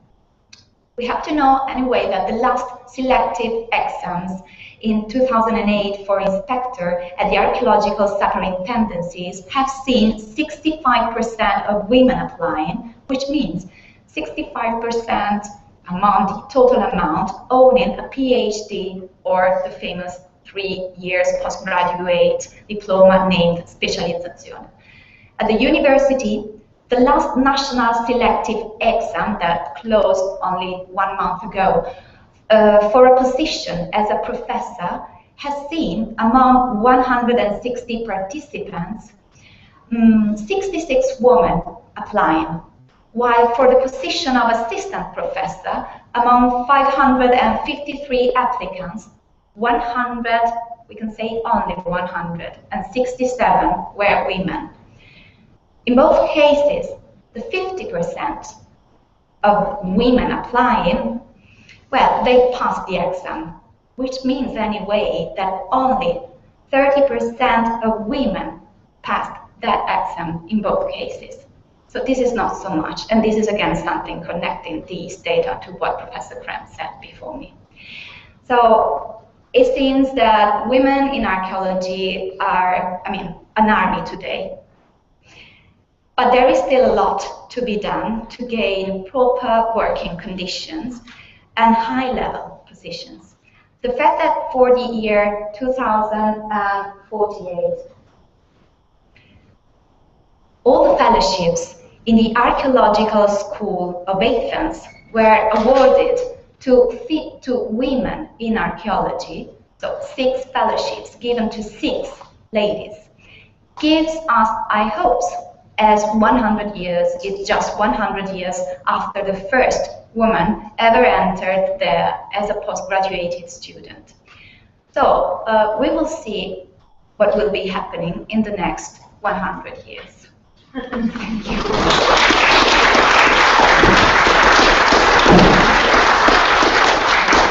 Thank you very much for these rather grim statistics there. We have coffee due, I think, now. If people would like to ask any questions downstairs, we'll do that. We'll ask questions informally afterwards so that we can keep time.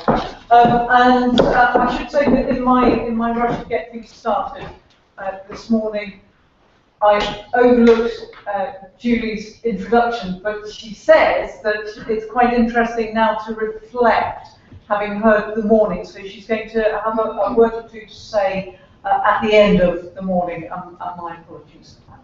So teas and coffees, if you could be back up here in quarter of an hour.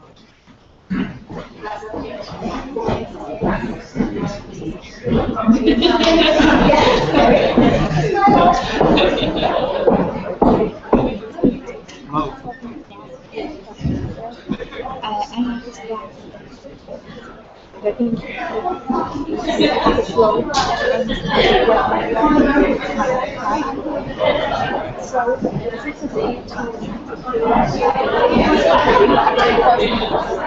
manual drafting so like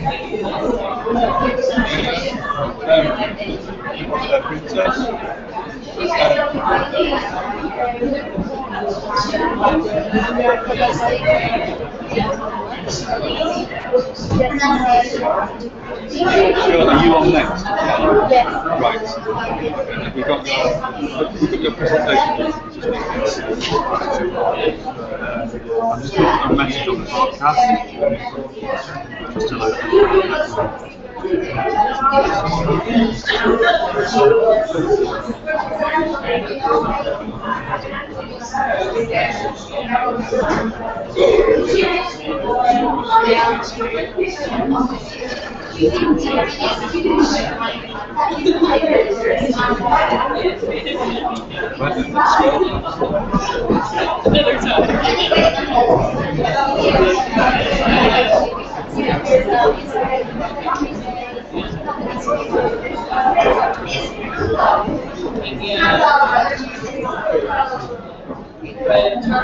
Congratulations! That was a marvelous. Oh, very good. Thank you. It's fine, actually. And I hadn't realised that the subject was so good for women, really. I mean, Yeah, it's I mean, we're as you can see, the quality, the way we are involved, a lot of experience between friends. So really, it is not. I mean, and we have here using most of the companies travel. And they didn't protect them, and we are not doing this. you see, I saw this sort of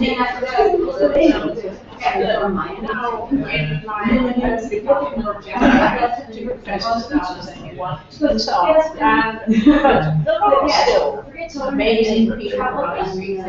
But it is, are you married? They, I have a postdoc. yes. So I had a specializzazione, so 3 years postgraduate, PhD, postdoc, masters, and whatever. It takes a long time. Yeah, but I mean, I've been involved with a man for 10 years. We had to marry, we didn't, but not because of me. I didn't accept the fact that maybe he was much liberal about his sexual habits and I met another man who he was loving it. We were doing it together. He's a manager. But I felt that being so much involved in my job, it did for him actually. I mean, he was supporting me. I was doing everything, conferences, excavations, study, was going on with my PhD and whatever. I was treated as a princess because he was a very old-fashioned man. But there is one thing I have to keep in my mind, that old-fashioned women, they were old-fashioned. No, exactly. That's just it. So there was this strange kind of cultural woman that asked one year. It was not good enough to see that the person was. That was the person who was the job. And this is something that happened in Archaeology. This is just my case. I have a partner now. It's something that you can do.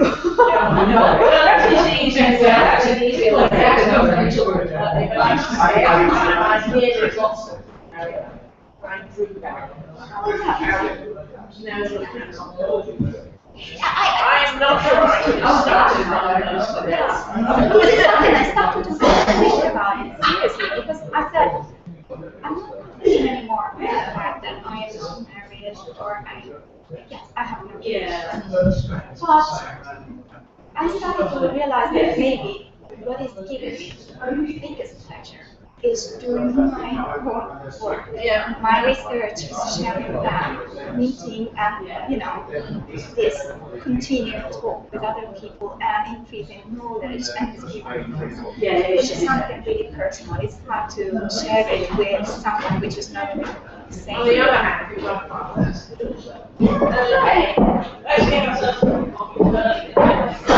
So true. Yeah. Everything is so true. You want to go far, either you don't have children, or you yes. Or maybe your kids are good. Can you call it? Basic. babies. Well, no, now you need an au pair or an nanny or something. Or you need money, or in my case, my husband was a carpenter and I just did a dump and run. Child, yours, goodbye. Well, in Italy, we have our grandmothers. Yeah. That's the only way to be a grandmother. Left with that.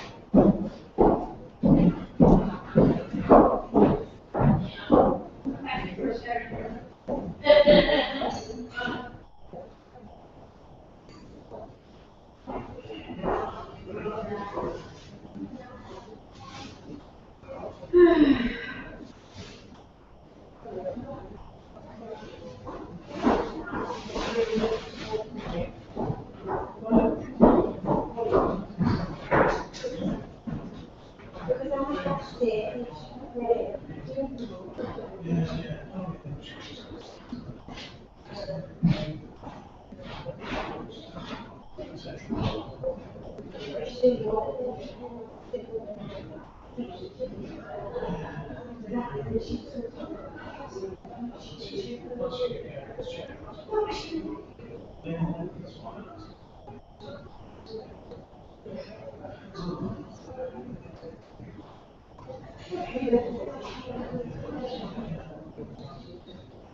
did say so. Yes, yes. And the feeling. Yeah. Never been involved in code, have you?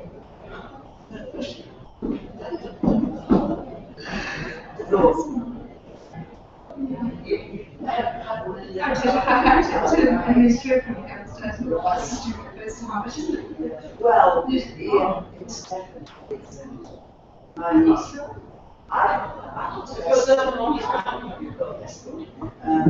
And actually, I should. Because obviously, no. Money is the best.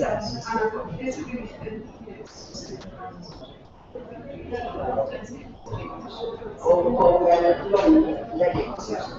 So tell me what was interesting. You said that you eventually had to start a business. Are you not doing this? No, I'm actually trained in this companies to do. Okay. Yeah. And in purchase that was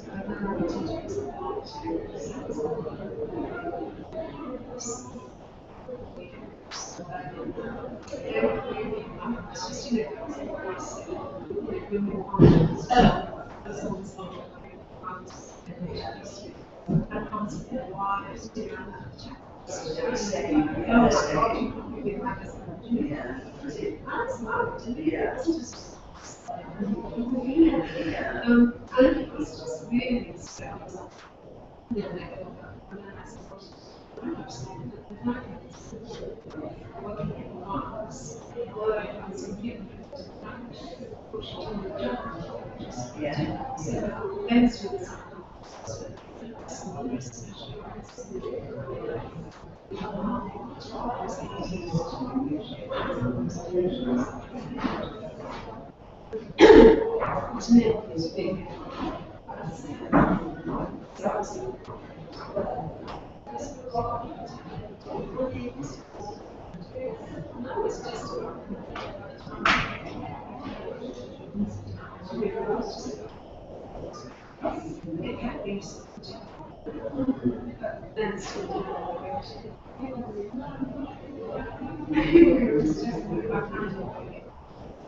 I was just an actress stage, but I was no mention. Both of us. I was saying that my niece would manage without first. She, obviously,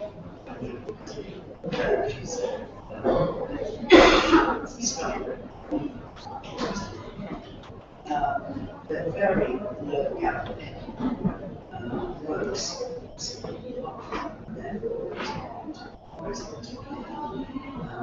Just the present work and personal. She said, you said about the factors and things. She has to go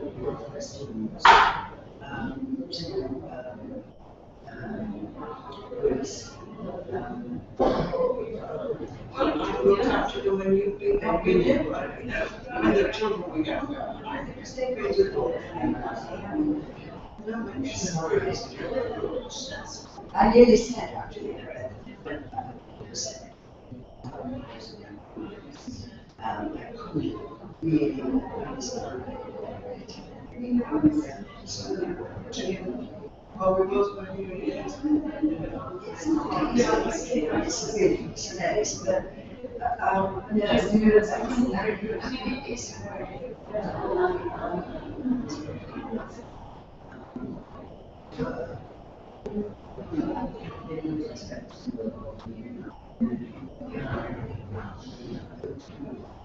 Well, just send them and show you what you go. You give your mortgage from you. and we were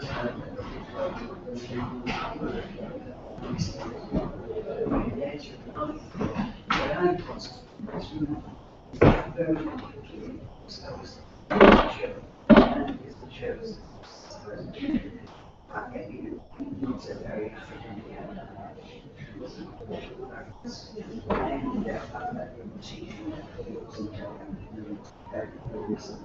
as well. So, but my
So after you go this is then you went back into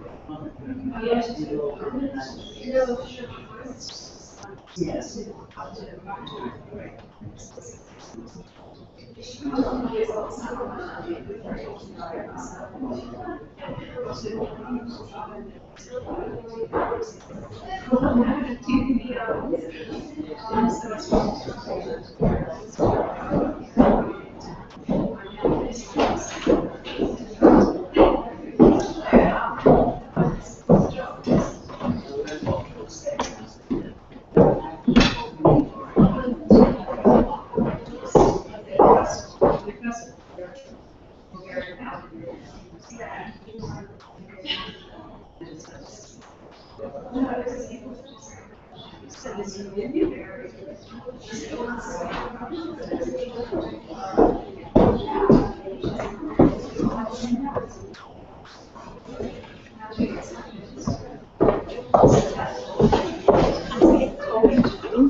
Got my stick.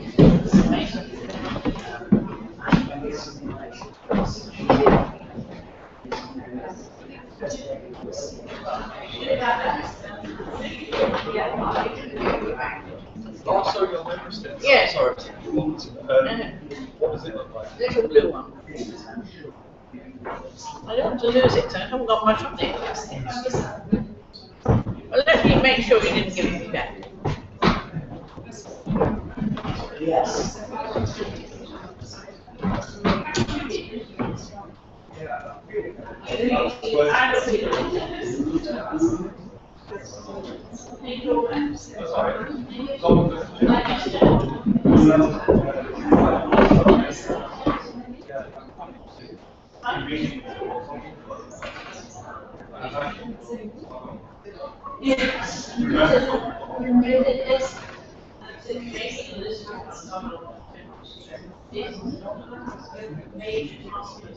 I have one here that 8 gigabytes. It's got all kinds of stuff.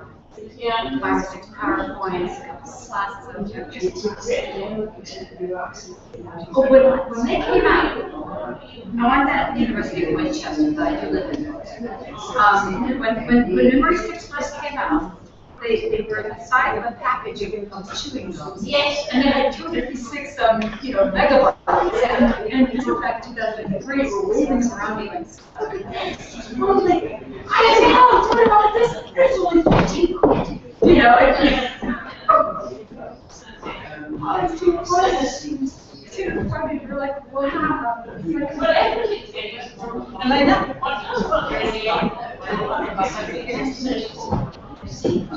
They have some now that are so tiny. They're not half this size. They're just this. They're just cool. And I think I use them. I'll turn and go. Yes. Yes. Yes. I've been using them more and more than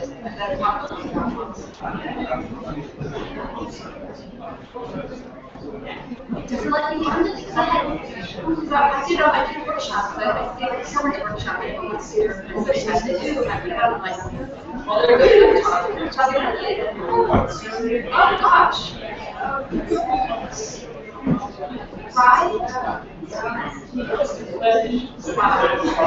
Ready to go?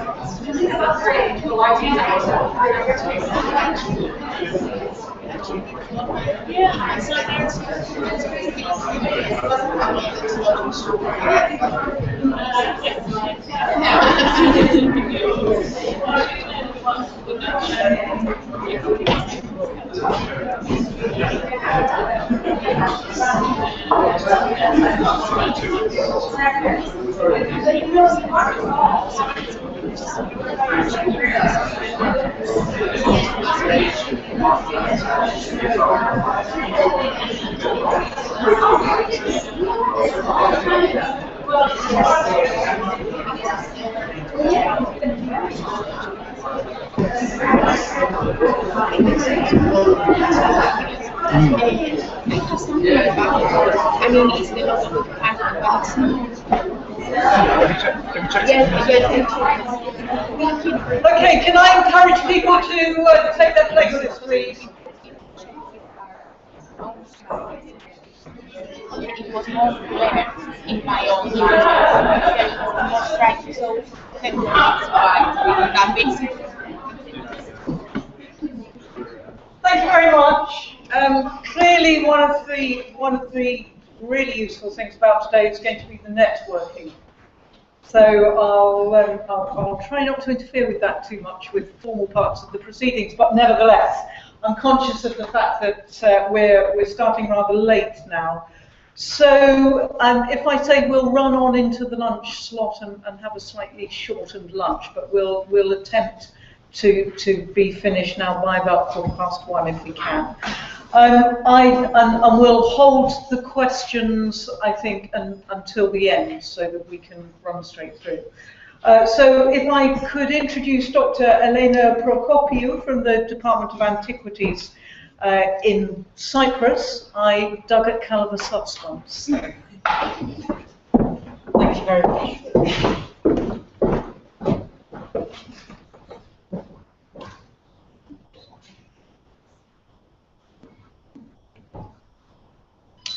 The changing role of female archaeologists in Cyprus over the last decades.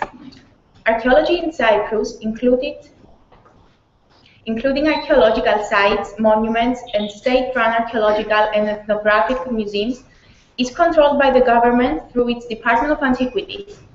The Department of Antiquities is a Cyprus government organization and has traditionally been the largest organization for the employment of archaeologists. There are also other established organizations which play an important role in the practice of archaeology in Cyprus, offering employment to archaeologists such as the University of Cyprus, the Cyprus Institute, the Cyprus American Archaeological Research Institute, the Committee on Missing Persons in Cyprus, numerous foreign archaeological missions, as well as municipal and private museums and foundations and church organizations. The Department of Antiquities, Ministry of Communications and Works, is officially a partner to the European program Discovering the Archaeologists of Europe. It participated in the data collection period 2006-2008, and it is also a partner to the ongoing second phase of the same research project for the period 2012-2014. The department was, in both cases, responsible for identifying, collecting, managing, and disseminating the data relating to the employment of archaeologists in Cyprus. The European project Discovering the Archaeologists of Europe 2012-14 aims towards investigating the current situation of the archaeological profession and towards detecting barriers related to the profession's mobility amongst European Union countries. Every organization that employs or commissions archaeologists or conservators in Cyprus, and any self-employed archaeologist or conservator of antiquities, was invited to contribute to this project. The findings are being compared with the results of the first data collection period, Discovering the Archaeologists of Europe 2006-8, in the context of the transnational collection and analysis of the data. The project, through the analysis of the profession's current status and that of 2006-2008, prompts the appraisal of the current situation in the archaeological profession in Cyprus, and its results will certainly be a useful tool in the hands of decision makers seeking to improve the organization of archaeology and the heritage management structure, especially in these days amidst the financial crisis that the island is going through. An important aspect dealt with by the above project concerns issues related to gender.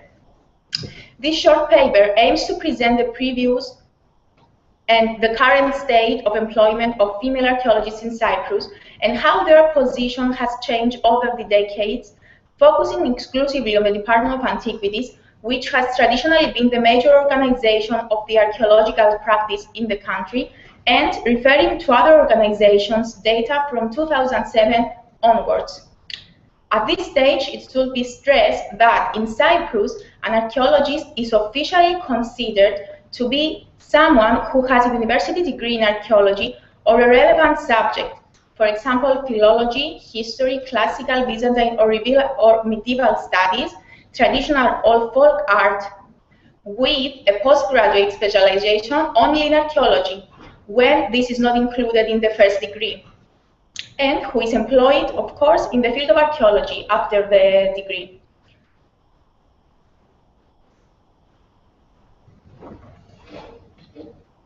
According to the results of the data that was gathered as part of the project Discovering the Archaeologists of Europe 2006-2008, a total of 475 people were employed in archaeology, only 52 of which were employed in the position of archaeologists, while approximately 423 individuals were supporting staff working with these archaeologists. The survey of 2012 demonstrates an increase in the number of archaeologists, which reached 95 individuals, while supporting staff decreased to 401 people. However, despite the reduced number of supporting staff, the total number of individuals making their living from archaeology in 2012 was higher than 2007 by 20 individuals. In 2012, we had a total of 496 individuals because of the much higher number of appointed archaeologists.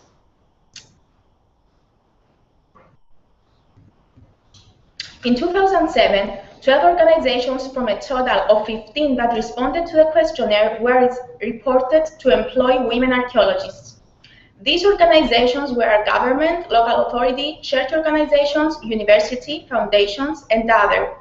2 women archaeologists were self-employed and working on a freelance basis, and these were in the category other, only these 2.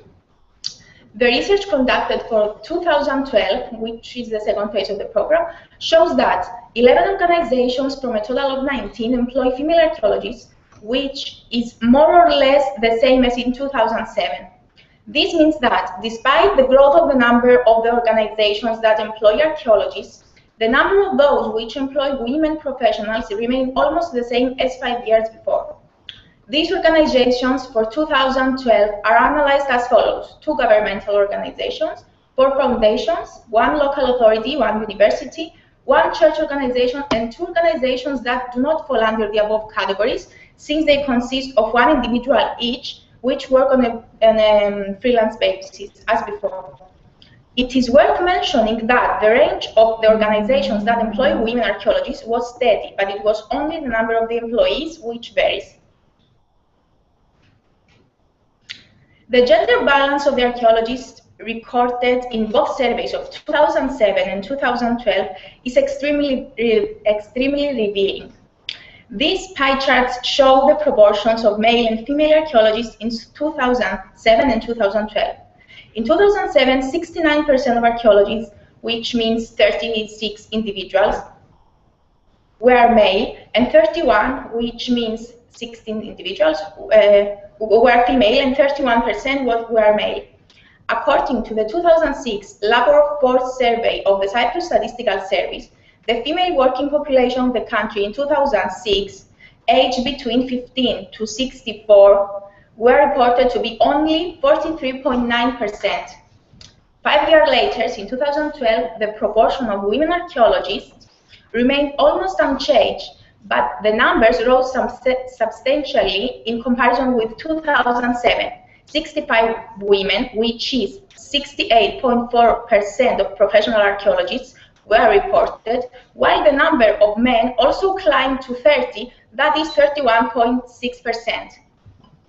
According to the 2012 Lapor 4 survey of the Cyprus Statistical Service, the female working population of the country in 2012 was reported to be 47.3%. It can be certainly said that women were and still are predominant in number in Cypriot professional archaeology. According to the survey of 2007, from the 36 women archaeologists working in total in Cyprus, it was reported that 70 of them were employed in the public sector, 7 at universities, 5 in foundations, 3 in church organizations, 2 in local authorities, and 2 in organizations that do not fall under the above categories. In this case, they were both working as on a freelance basis, as I said before. The great increase in number of female archaeology professionals in 2012, as this was reported in the survey of 2012, with a total of 64 women, is analyzed as follows: 40 women working in the public sector, from only 17 which were recorded in 2007. This means that women working for the government were more than double in number in 2012 compared to the last reporting period. This is the result of the opening of new working positions in the 2 governmental bodies, the Department of Antiquities and the Committee on Missing Persons in Cyprus, very recently in 2011. The employment of 30 archaeologists in new working positions is translated into 23 females and 7 males entering the profession. In the case of university positions, there is a small increase by 3 females among the archaeology department teaching staff. In foundations, the number of females was increased to 9 from 5 in 2007, while the number of females in local authority organizations increased from 2 to 3. It is interesting to note that the number of female professionals who do not fall under the above categories, belonging under the category Other, which in this case refers to individuals working on a freelance basis, remained the same, 2 women. It seems that these professionals traditionally chose to work in archaeology on a freelance basis, since according to the questionnaires answered, they both have been working in this position for more than 10 years.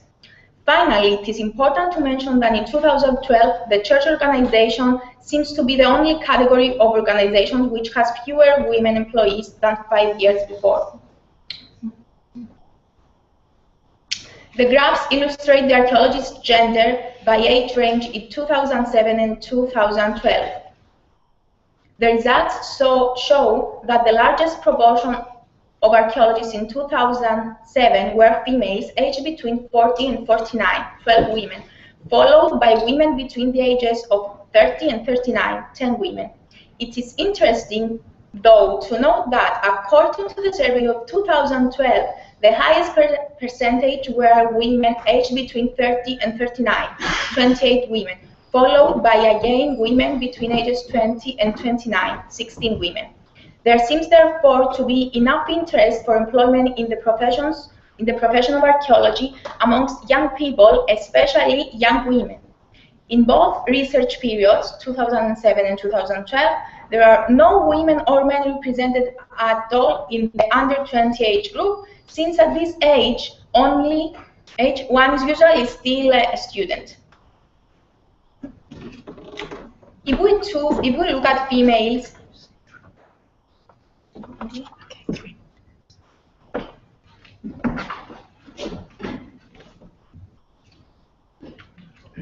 If we look at females in 2007 table, we can observe that the proportion of women increased steadily through the age groups.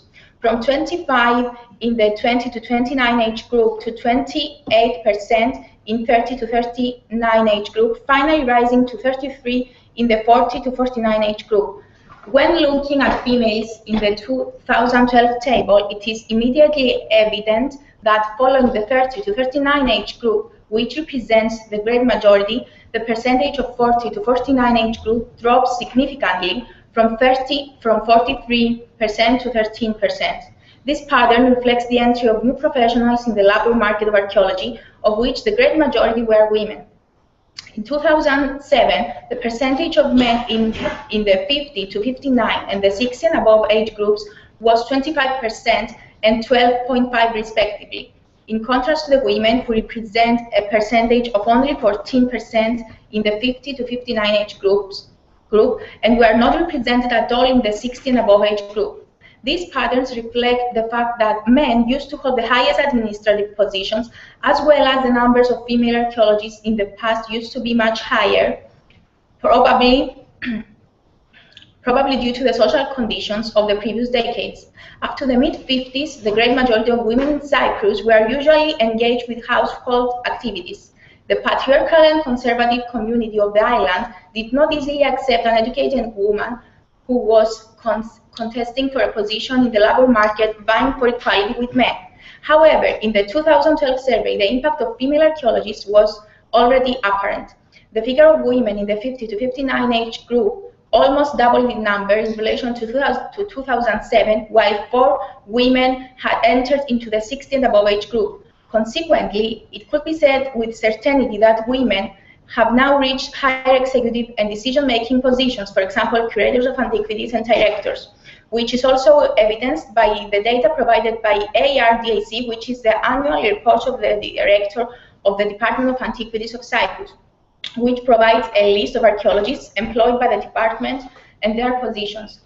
These reports indicate that the first employment of a woman at the Department of Antiquities was that of the Scottish archaeologist Joan Mabel Federica Douglas Taylor. Taylor, one of the first maritime archaeologists, was the first woman to be employed as an archaeologist by the department in 1933, when she was appointed honorary assistant curator of the Cyprus Museum. Taylor worked for the department for 7 years until 1939, and the next report of a woman archaeologist in the department was in 1951 up to 1954, when only 1 woman and 4 men were officially mentioned in the records. Then, 1 female archaeologist, the Cypriot Angeliki Pkeridou, was employed as a clerical assistant from 1947 to 1958, when she was appointed assistant records curator, but she was dismissed in the same year when she was pregnant. The male members increased to 5 in 1955, and then to 6 in 1957, when Pkeridou returned. However, it is important to mention that she was appointed as a museum assistant on a provisional basis from month to month. In addition, it was only in 1958 that her name appeared for the first time among the staff records, being the only female among 6 male archaeologists, according to the ARDAC for 1962. I have 2 more pages. Okay, oh, well, we can't do 2 more. Just let me finish. I mean, I want to. I was good. Yes. However, it is important to. According to the ARDAC for 1962, out of the 5 archaeologists employed by the department, only 1 was female. In 1971, 1 of the 6 archaeologists employed by the department, 6 were male and 2 female. The same pattern more or less existed until 1986, when 6 male and 4 female archaeologists were reported. In 1995, for the first time, the picture changes completely, as there is a majority of female archaeologists, with 3 out of 4 men holding the position of the director and the curators of antiquities. The positions of director and curators of antiquities continued, however, to be traditionally held by men. In 2000, the number of men increased to 5, while women remained 6. And it was in 2002 when the women were exactly double in number, with 6 male and 3 with 6 female and 3 male archaeologists working for the department. The situation, however, completely changed recently, beginning from 2002 onwards, since men were no longer the only ones holding the decision-making positions in the department. Importantly, this year marked the first time when a woman archaeologist, Dr. Maria Hadjigosti, was appointed curator of antiquities. In 2007, 10 individuals of the archaeologists were 62.5%, which is 10 individuals of the archaeologists employed by the Department of Antiquities were women, and 37.5% were men, while according to the most recent survey of 2012, 72% of the archaeologists employed by the Department of Antiquities were women, and only 28 were men. In the past, there was a concentration of women in less influential and directive areas. There had never been a female director in the Department of Antiquities before until 2009, when the first woman curator of antiquities, Dr. Maria Hadjigosti, was also the first woman to become director of antiquities. The impact of women is now obvious, since during the directorship of Dr. Hadjigosti, there were also women in the two higher executive positions of the two curators of antiquities, Dr. Despina Bilidis and Dr. Marina Solomidou Geronimidou, that are currently both acting directors. In the survey of 2007, only one woman was reported to have managerial position in archaeology, while in 2012, this number increased to 3, including the director of one governmental organization, namely the Department of Antiquities, and of 2 other foundations. This line graph demonstrates the gender of archaeologists employed by the Department of Antiquities since 1951.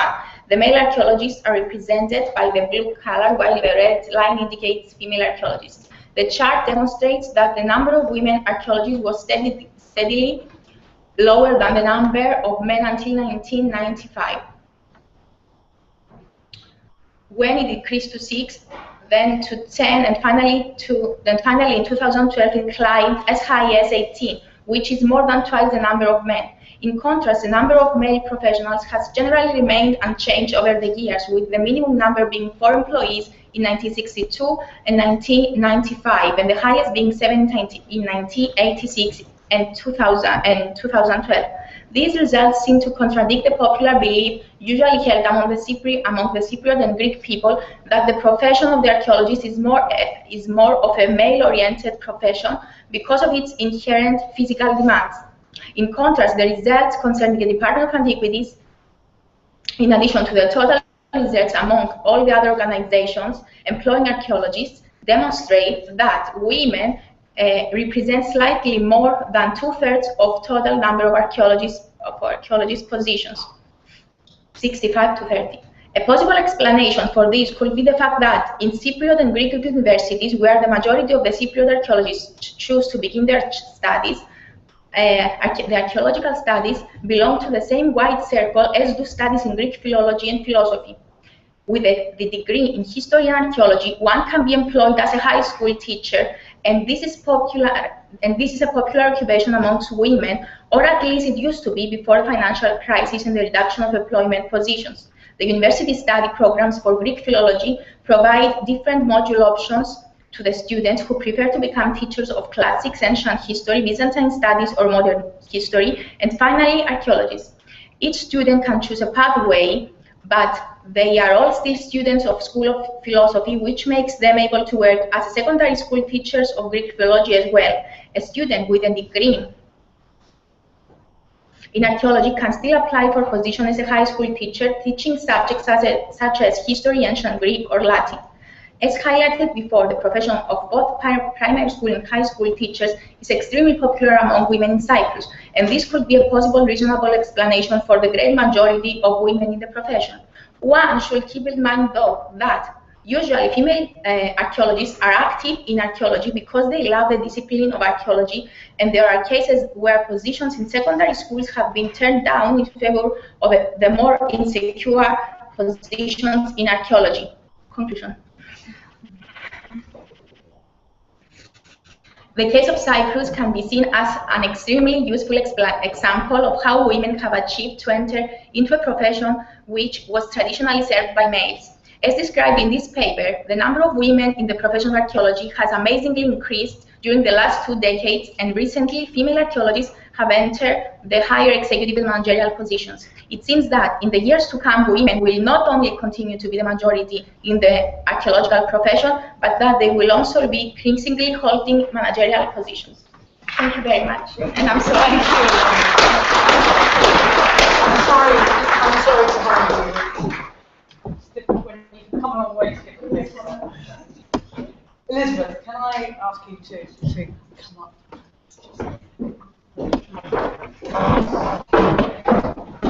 So, green petticoats. Yeah, green petticoats and 200 years of women's work in Irish archaeology. Thank you. Green petticoats is really just a metaphor because it's St. Patrick's Day on Monday, and I'm sure they weren't wearing green petticoats. The black and white photographs I have are obviously black and white, but I suspect that's true to what was being worn, black skirts and black petticoats for a long time.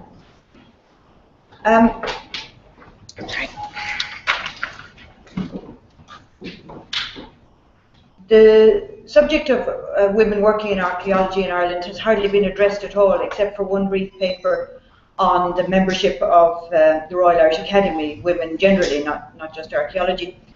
And it's something that I've been interested in for a long time, and this was an opportunity really to look at it again.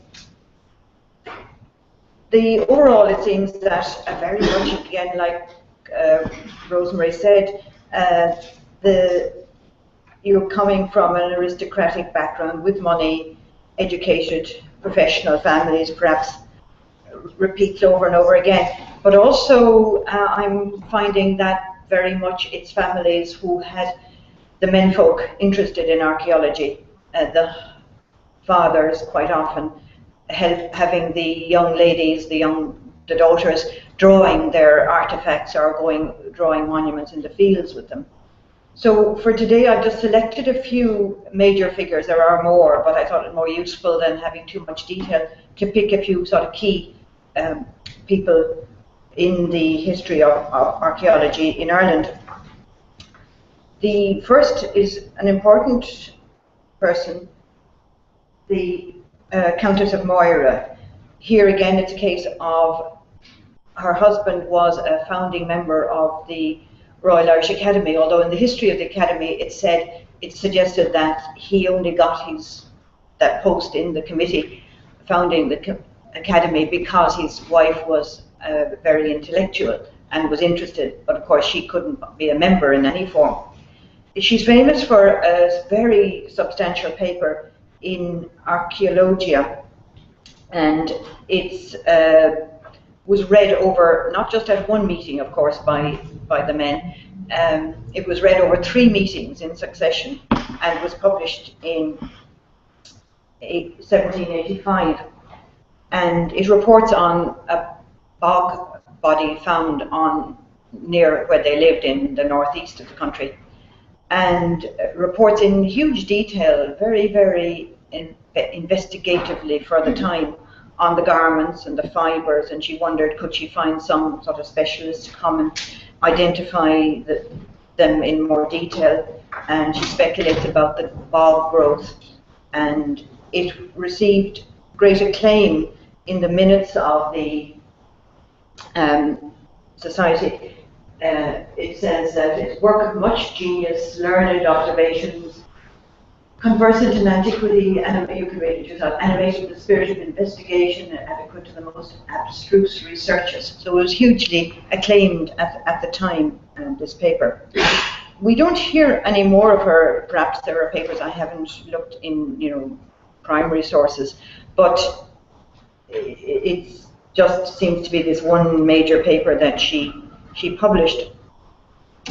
Other women who were associated with the Royal Irish Academy were honorary members, outsiders, a Russian princess who was in the academy in Russia, English women, Maria Edgeworth, literary, but the first writer who wasn't an honorary member, the first substantial paper was by Louisa Beaufort, or L.C. Beaufort as it was published, a long paper sort of reviewing the state of knowledge about antiquities in Ireland, and coming also from an educated background. She was one of the Beauforts who invented the Beaufort wind scale, that area. Her father was a member of the Academy as well. And she won a prize for an essay which was published at length in the Academy Transactions in 1828. She illustrated herself with some very nice drawings, and it ranges from the prehistoric sites like Newgrange, which is on this drawing, to right up to just the Norman period. Very much a sort of review of what was known about archaeology or antiquity at the time, with many the views of the time incorporated into it. The first honorary woman member of the Royal Irish Academy was a woman called Margaret Stokes, whose family again was involved. Her father was a medical person, but a professor in Trinity in the medical world, and her brother, Whitley Stokes, was a philologist, and she came to an interest mainly through her father, drawing for his investigations in antiquities, and for friends of his like the Earl of Dunraven and George Petrie, an antiquary who she first of all had drawing lessons from, and then later went on to sort out his papers for an unfinished book that he had left, uncompleted when he died. And she has been somewhat underrated in that she has her own range of publications, but it appears that she did an awful lot more in the way of sorting out other people's work than has been generally attributed to her or recognized how much was done. Like many of these people, she was educated at home, but also worked with her father, in an educational way. Her drawing was really what I think brought her to archaeology, and she pioneered the sort of Celtic revival, as you see in the drawing on the right. It's part of a cover of a book by Samuel Ferguson, with drawings taken from sources like the Book of Kells, that Celtic revival, which became more fashionable later on. And this wonderful picture of her from a school that she was associated, Alexandra College, is published in one of their magazines, of her with her apparatus out drawing. She was 68 when she died, so she had quite a long life. It was really more when her father died, she became freer to do her own work. And she also wrote, with the aid of the young ladies of Alexandra College, a review of megalithic tombs in Ireland, where she used them to count from the Ordnance Survey map, to count megalithic tombs throughout the country. Drawing, as I say, was a big aspect of the women's work, and sometimes it kind of was the main focus. This is an interesting drawing of a stone circle from County Cork, which has always been attributed in the literature to a woman called Letitia Bush, who was fairly well known as an artist, not a major artist, but she has quite a range of illustrations known, in the watercolours of Ireland kind of league. But I went and looked at the original of this, which is in the Transactions of the Royal, in a philosophical English publication by Robert, Bishop of Cork.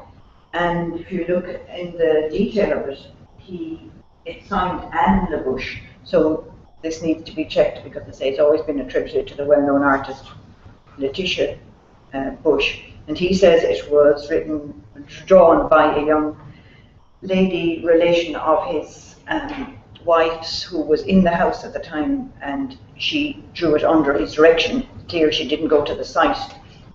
She drew this and a plan back at, I suppose, the Bishop's Palace in Cork, I think. An early drawing, 1743. Another set of drawings, I just show one.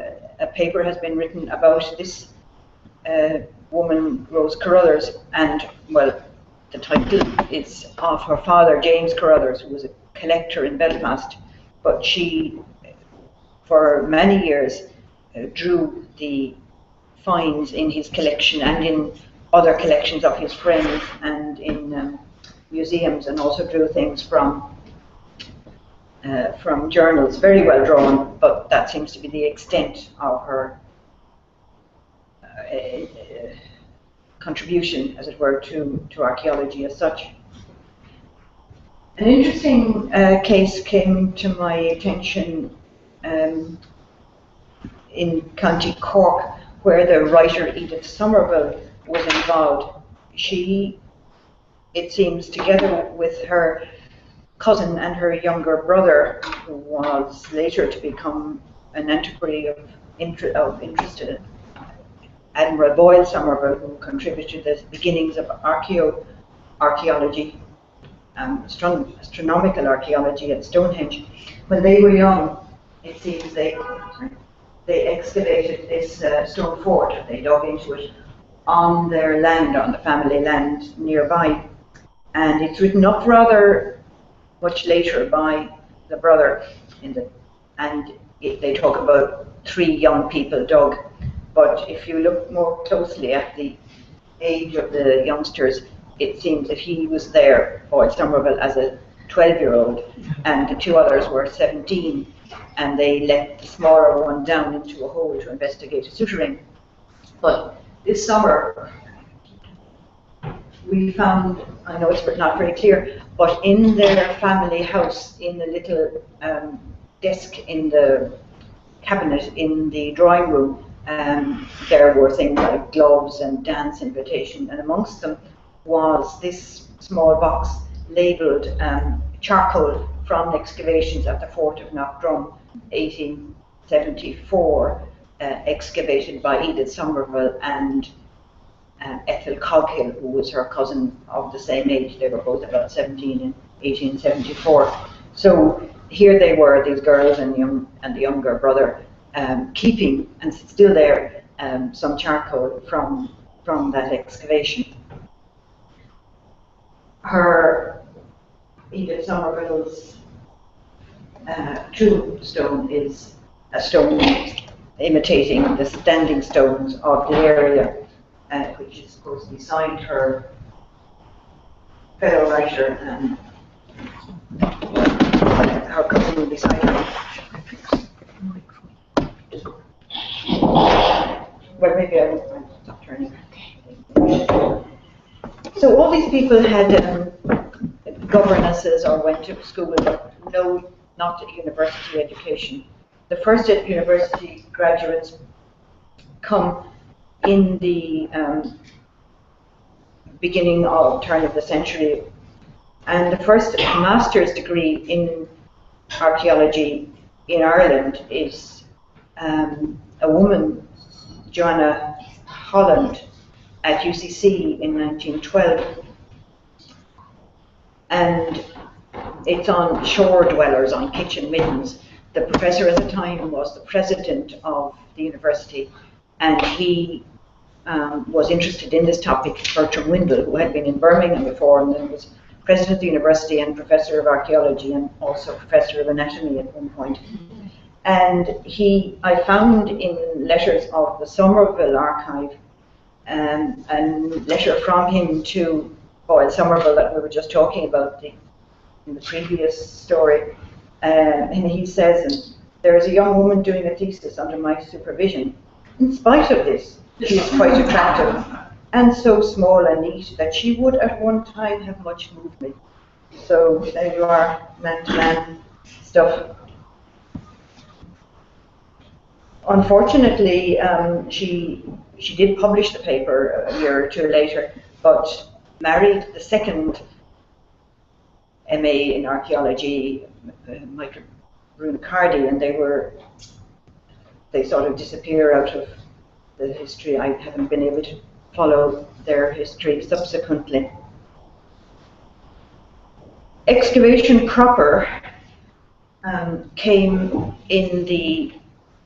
in more organised way, because there are occasional records of other women digging here and there, but excavation in a licensed and funded way came in the late 1930s with the introduction of Special Employment Scheme in Ireland and a whole National Monuments Act by which you had to have license for excavation.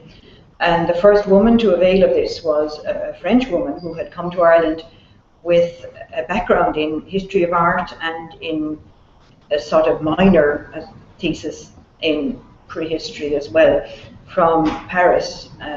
Françoise Henri, her grandfather, I think it was also an art historian, so she had that sort of intellectual background. She came lecturing first in French, but she got very interested and did a lot of field work and excavated in 1939 on an island off the west of coast, and published it eventually some years later. She never had a full post in archaeology. She continued at UCD but founded the History of Art department, and that was very much her area. But she did, as I say, some excavations, and seems to be the first sort of formally licensed, documented excavator, woman excavator in Ireland. At that time, the whole scene in Irish archaeology in the late 30s was really coming to life, with two men in particular, Adolf Marr in the National Museum, a German, and Jean-Pierre Reardoin, who was professor at that time in Cork and later in Dublin. And it seems to have been Marr who supported her, allowed her to have the license and so on through the museum. Françoise Henri also has the distinction of being the first ordinary member, elected member of the Royal Irish Academy, a woman. 4 women were elected in 1949. Another woman to excavate and the following summer was Giulietta Hawkes, and she came, and I'm not sure why, except it may have been that the facilities were there. She also had state funding to come through Marr, and she excavated at a megalithic tomb in County Waterford. Her archive is over in Bradford, and I'm hoping to go there on Monday to look into this in more detail. She had visited Ireland briefly previously, and at this time she had a small baby. He was about a year old, but he was left at home with the Irish nanny, and she just came for this couple of months excavating. Christopher Hawkes, her husband, wasn't there, but they're in correspondence over the summer period. And it was the first excavation she directed, although she had worked on many excavations in different parts of the world. The woman that mustn't be forgotten is Helen Rowe, a very important lady, because I think she in many ways was a model, a mentor for others. And she, a Trinity graduate, taught, I think, for a while, but then was a librarian in the Midlands.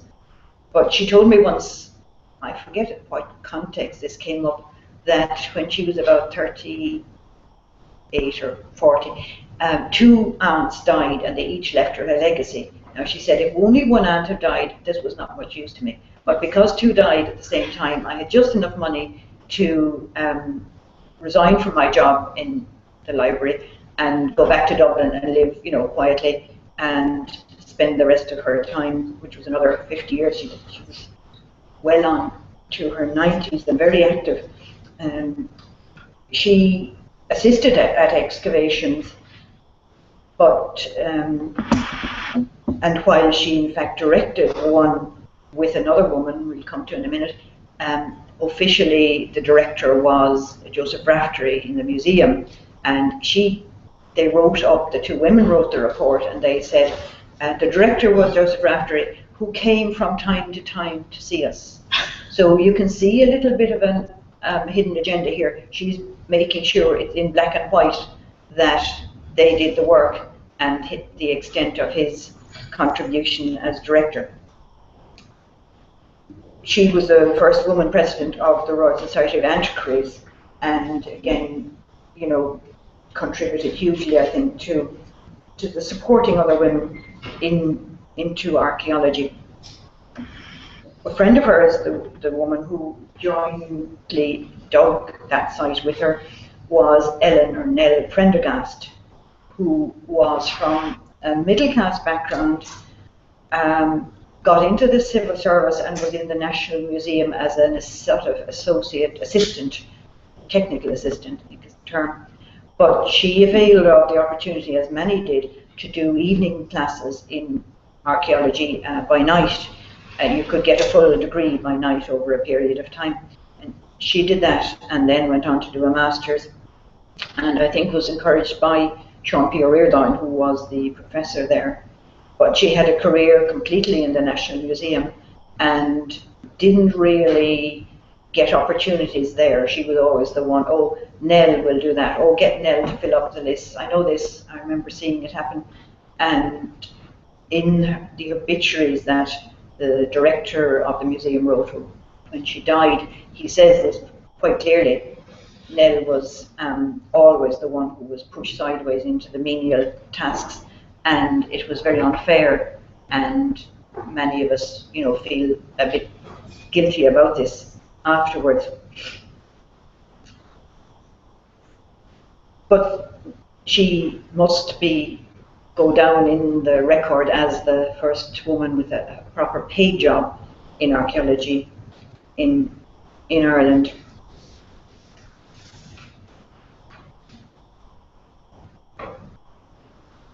I've left out a number of other women today. It's clear that overall in those early days the family connection was the only way they got into it, or came across archaeology. And that was critically important, at least until the beginning of the 20th century. The background for those people is generally Protestant Church of Ireland, and where families from the type of men who went on the grand tour or were in the professions, clergy or the military, the navy, like the Somervilles. There weren't many women in Ireland who went abroad in search of archaeology, not like here in England. I suppose it was a different sort of background. There was one woman, but I really hadn't time to do that today. It's taken a long time for women to achieve anything even approaching equality, particularly in academia. In the early 1970s, I was one of only 2 women lecturing full-time in archaeology. There might be others employed part-time from time to time, but me in UCC and Rhoda Kavanagh in Dublin were the only 2 lecturers, as far as I can discover. Though in fact, with the size of the department, that meant that in Cork it was 50-50, because there were only 2 of us anyway, so 50% of the lecturing staff were female, if you put it like that. In the Royal Irish Academy, similarly, of about 16 ordinary members and I think 3 or 4 honorary members that are there now, I'm the only woman. So 1 in 20 women archaeologists in the Royal Irish Academy. Nobody has ever been president of the Royal Irish Academy, although as we speak, literally, 2 women are contesting the presidency at the moment. But unfortunately, it's the first time women have ever contested for the presidency. Unfortunate that 2 have run at this time against 1 man, so I guess he'll probably get it. I haven't heard what the result is. Of the 4 chairs in archaeology now, 2 have men in place, UCD and UCC, while Belfast has Audrey Horning, the first holding the chair there. She's a US graduate with family background in the province. So that's quite important. And at the moment, Galway doesn't have an incumbent in the chair. The Celtic Tiger saw a marked rise in numbers of women working in archaeology in Ireland, and commercial archaeology, I should say. But I leave it to the next speaker to give you the facts and figures on that topic. Thank you.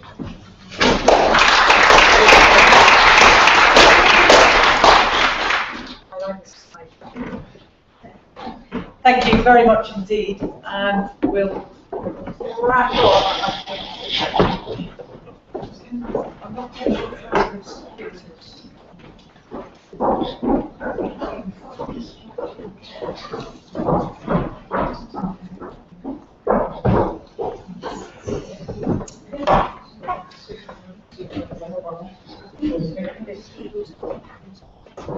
Okay. I just put that on the... Yes, and we can hear you now. That's great. Kerry Cleary, no female archaeologists, just archaeologists. So if I can ask you, Kerry, it's 10 to 1 now, if you could be about 20 minutes. Okay, I'll do my best to fly through. Can you hear me okay? Just about caught up. Thank you very much. All right. As you would probably no doubt recognise, the quote that I'm kind of ripping off here basically is one by Sheryl Sandberg. She's the Chief Operating Officer of Facebook. And she more correctly said, in the future there will be no female leaders, there will just be leaders. And this was really setting, I suppose, an incontrovertible goal in the quest for gender equality that she gave in a TED Talk in December 2010. And then in her subsequent book that was published last year and has actually remained pretty much on the top of the bestsellers lists since that launch.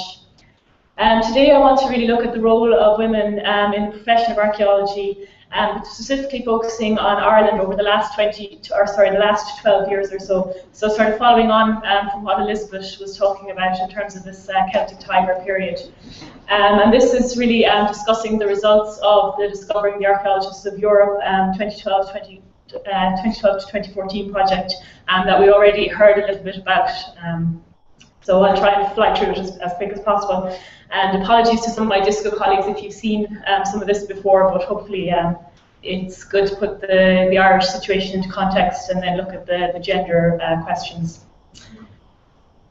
As Elizabeth has already commented on, women in the early years of Irish archaeology have really received quite little attention and focus so far. Indeed, gender roles in the profession have really only begun to be considered in very recent years. The first real surveys of the overall archaeological profession in Ireland were only undertaken as recent as 2002, and that was done by the Institute of Archaeologists of Ireland, who I am representing. This was a time when training and professional development in archaeology was a major concern, and this was mainly due to the increasingly widening gap since the 1980s between archaeology as a business and archaeology as an academic pursuit. That survey estimated that there were some 650 professional archaeologists working in Ireland, both north and south. And of these, only detailed statistics were generated from 197 respondents. And these were divided, as you can see, almost equally between males and females. And within this, archaeologists were in the majority in consulting and contracting or commercial archaeology and in local authorities, whereas men dominated in academic institutes and in the public service other than local authorities. This, at the time, was very much compared to Britain, where it was stated that the profession was dominated by men, who accounted for 2/3 of archaeologists. But interestingly, 56% of women in Britain also accounted for the majority of independent archaeological consultants, and this is something that we've been hearing a little bit about already. One of the downsides of this 2002 survey, of course, was that it was actually contracted to an external consulting company. So really there was very further division done to do with gender. So we only learned that the average age of an archaeologist in Ireland at this time was 37 years, and that most people were on sort of short-term contracts with an average gross salary, as you can see there, of just about 35,600 or so per annum. but how that was divided between men and women wasn't reported on. And equally so, the majority of archaeologists were obviously not earning this money, or were probably not even close to earning it. What was evident, of course, was that there was a 750% increase from between 1990 and 1999 in the number of excavation licenses that would have been issued in Ireland. And it was not surprising then that contracting and consulting work was really accounting for about 3/4 of all the professional archaeologists working in Ireland.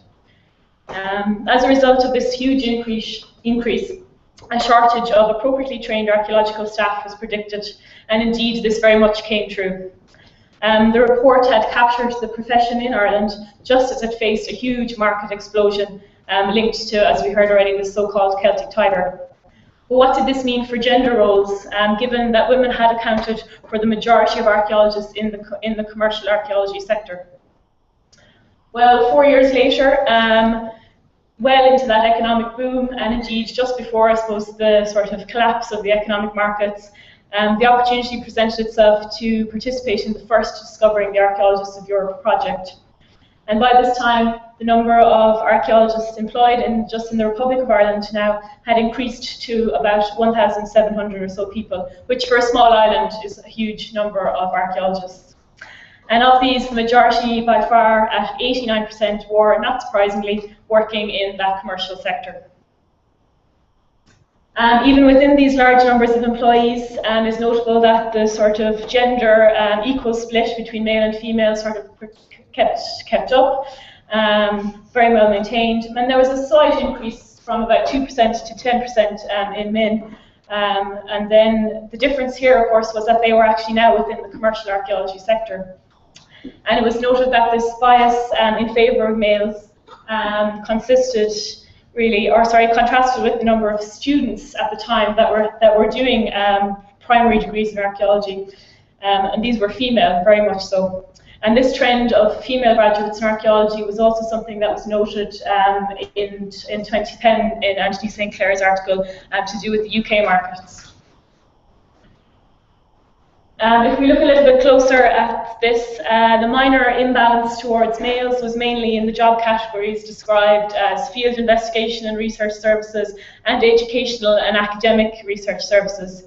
Females were, however, in the majority by 58% in museum and visitor user services category. And this was following a trend that was seen in other countries as well. And despite this, maybe it's worth noting that just last year, the UK Museums Association noted that just 28% of museums and galleries were led by women. So that's an interesting perspective. In Ireland, who were the people then that were doing all of this development-led excavation work? Well, they were notably younger than before, than 2002. Over half were aged between 20 and 29, and roughly 40% were in the 30 to 39 years category. This was a striking statistic very much at the time, given that the European average was still around 39 years of age. There had also been a slight increase in the average gross salary, as you can see here, and this was actually at the time one of the highest gross salaries in archaeology when compared to other EU countries' standards, but it was still actually below the national average for Ireland. So that explains a lot of our problems. A slight predominance of females in permanent positions was also recorded. However, this was a bit misleading because most archaeologists, in fact, double the number of archaeologists were actually only on fixed-term contracts rather than permanent ones. And those that were more likely to be employed on permanent contracts were classified as what would be support staff. And of those, then the majority were women. As some of you will know, and as Elizabeth touched on already, there's very much a licensing system in place in Ireland for archaeological excavation. Every archaeologist has to undertake an interview in order to receive a license to excavate, and then once that interview is passed, then you have to apply to the government every time you want to do any kind of archaeological investigation, be it test excavation, monitoring, full-scale rescue excavation, or even targeted research excavation. So due to this sort of system in Ireland, then it's very much possible to track the rate of investigations over time. And you can see here, thanks to a colleague of mine, James Ogan, that between 1993 and 2011, there was a huge increase, and now again a fall off, as we would expect, linked to the economic situation. But roughly about 21,600 or so archaeological licenses issued during this time. And this clearly demonstrated that the rate of growth in the Irish archaeological sector was really completely unsustainable. More interesting again was the division of this work. Although there is an 18% difference in the number of male and female license holders, the average number of actual archaeological investigations undertaken by both genders is closely comparable. So with this very large number of young, well-educated and roughly gender-balanced archaeological workforce in Ireland, who is employing all of these young archaeologists in the commercial sector? Well, at that time it was probably it's probably safe enough to say about 4 very large companies, and interestingly enough, 2 of these had female managing directors, and the other 2 were run jointly by a male and female team. So, these Celtic Tiger years were therefore not only arguably the period during which Ireland was one of the best countries in the world to be an archaeologist because of all the work, but also to be a female archaeologist. However, as we are now all well too aware, very soon after the results of that first Discovering the Archaeologist project, rumours very much began of a decline in the demand for archaeologists. And several surveys of the profession since in the intervening years have been a reaction to this demise of the Celtic Tiger. And then understandably, these reactions have been focusing very much on topics such as diversifying, keeping your CV relevant, CPD training, pay rates, working conditions, and so on. Gender roles have not really been considered at all. The report, for example, on the recent pay scales analysis only commented on the much greater percentage of females working as specialists, but it did not comment on the fact that the only males were recorded as surveyors and geophysicists, and that more than double the site directors were male. It also focused on dividing the average salaries by grade, but did not address the question of gender and whether or not a so-called glass ceiling, or as it were, is something that we should be discussing in relation to Irish archaeology. The second current Discovering the Archaeologists of Europe project that's underway has been building on this data for Ireland. As before, it is very much confirmed that archaeological work continues to be undertaken almost equally by males and females. As expected, the average gross income has dropped slightly to before 2002 levels. Again, probably not very realistic for the majority of people. There is also a notable shift, as you can see here, in the age ranges, with a return to those pre-boom dominance of people in the 30 to 39 years of age bracket. So if we break this down further by gender, we can see that there does, however, appear to be a number of women still leaving the profession in their 30s.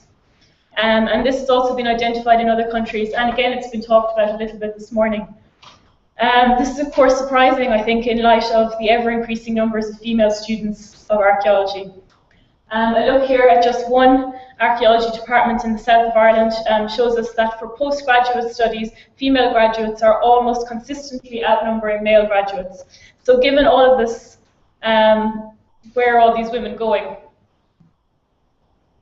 And as already mentioned a little bit by Elizabeth, if we look at those employed in the education sector, there is still a very significant bias towards male archaeologists, especially in the senior leadership positions. But perhaps the recent appointment of the first female professor suggests a changing tide. As indeed does the, as you can see here, the recent appointment of Dr. Adele Brannock as CEO of the research body and the Discovery Programme. So changes also seem to be developing in other areas. If we look at the makeup of the board of directors for the Institute of Archaeologists of Ireland since its foundation in the 1970s, we can see that although only 31% of the people on that board have been female, including both myself and Elizabeth, the trend is beginning to change, with more women taking up positions. So much so that in the last 3 years, there's been an almost 50-50 split between male and female representation on that board. However, similar to the university sector, the senior position of chairperson is still dominated by men, with only 3 women ever taking up the role to date, in comparison to 11 men. So where does Ireland's tale fit into this wider European picture? In the first DISCO project, the transnational report stated that archaeologists in Europe were 54% male and 46% female, which very much closely matched the proportions for overall EU workforce at the time. And this excluded Greece and, as we already heard, obviously Cyprus as well, both of which had a dominance of women, and indeed the Czech Republic, which had a male majority. This was, however, the only observation made in relation to gender at the time, with no real breakdowns of gender per age group, job description, or pay scale.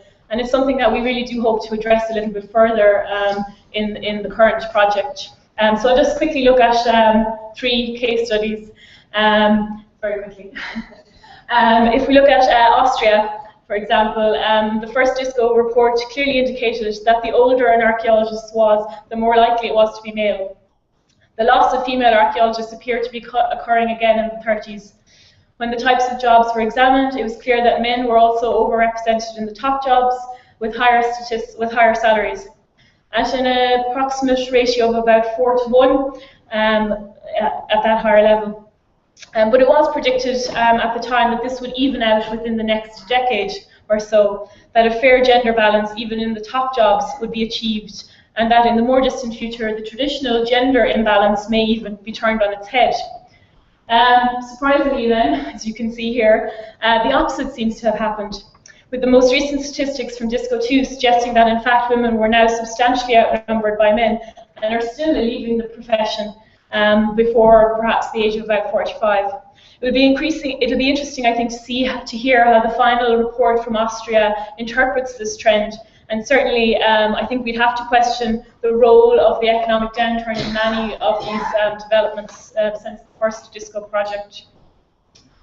If we take another project partner, Bosnia-Herzegovina, although the numbers of people employed in archaeology here is relatively small, the profession has been dominated by women since the 1990s, and particularly in the museums and civil service. This also seems to be changing slightly, as the number of males engaged in archaeology is steadily increasing, with men again dominating in academia, field investigation, and senior museum positions. And finally, if we take a look at the latest statistics for Poland, we see that the same sort of pattern occurs. Women appear to be leaving the profession in their 30s and 40s. Furthermore, women are still significantly underrepresented in academia, but also to a lesser extent in the commercial sector, and indeed they fall behind their male counterparts in taking up managerial positions. So again, it's about this question of top jobs that we've talked about a little bit already. So what conclusions can all of this information provide us about the current role of women in Irish archaeology? Well, across all third level education in 2009, nearly 57% were female, and this dominance can be seen also in archaeology. In our most recent DISCO statistics, we have also seen that 61% of archaeologists with postgraduate degrees are women. 54% of those have PhDs. But when we get to postdoctoral level, the trend reverses, and then we have 61% being male. So why is this happening? Why are women dropping out, as it were? Or is that really a true trend? There is a notable gender balance between male and female archaeologists aged in the 20s and early 30s. But into the late 30s and early 40s, there appears to be a number of women again leaving the profession. If we look at the breakdown of employment, we see that academia is still male-dominated, as are the highest positions in our National Museum and State Heritage Service, both of which have yet to be filled by a woman.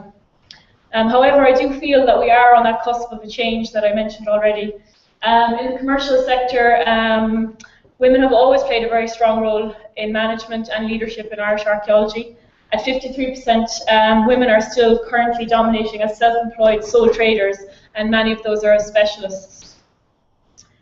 With recent female appointments as university professors and the CEO of the Discovery Programme, this also points towards a long overdue maybe increase in women in these higher powered positions. And then just to return briefly to the sort of title of my talk, I think it is clear from the presentation so far today, and I'm sure into this afternoon, that, and of course all the discussions that have gone on for many years before now on the subject of gender in archaeology, and indeed in any profession, that it is a personal one, with women very much spanning the spectrum of whether they view themselves as female archaeologists or simply as archaeologists. Most will have a very personal story as to how gender was an impediment as they climbed the career ladder, while others will refute, as we heard this morning, that it was ever even an issue. What cannot be disputed, however, is that women in leadership roles in archaeology must increase, and I think perhaps we are at the beginning of that perceived glass ceiling shattering, and hopefully very much the advent of a gender-balanced profession. Thank you.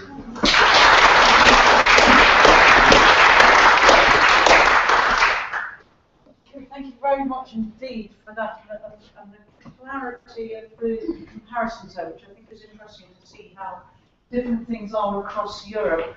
What I'd like to do now is to say, can we hold over questions and people talk to the speakers over lunch? Because I'd like to ask Julie Gumming, the Lord Mayor, to come and give us some reflections on this morning in the light of International Women's.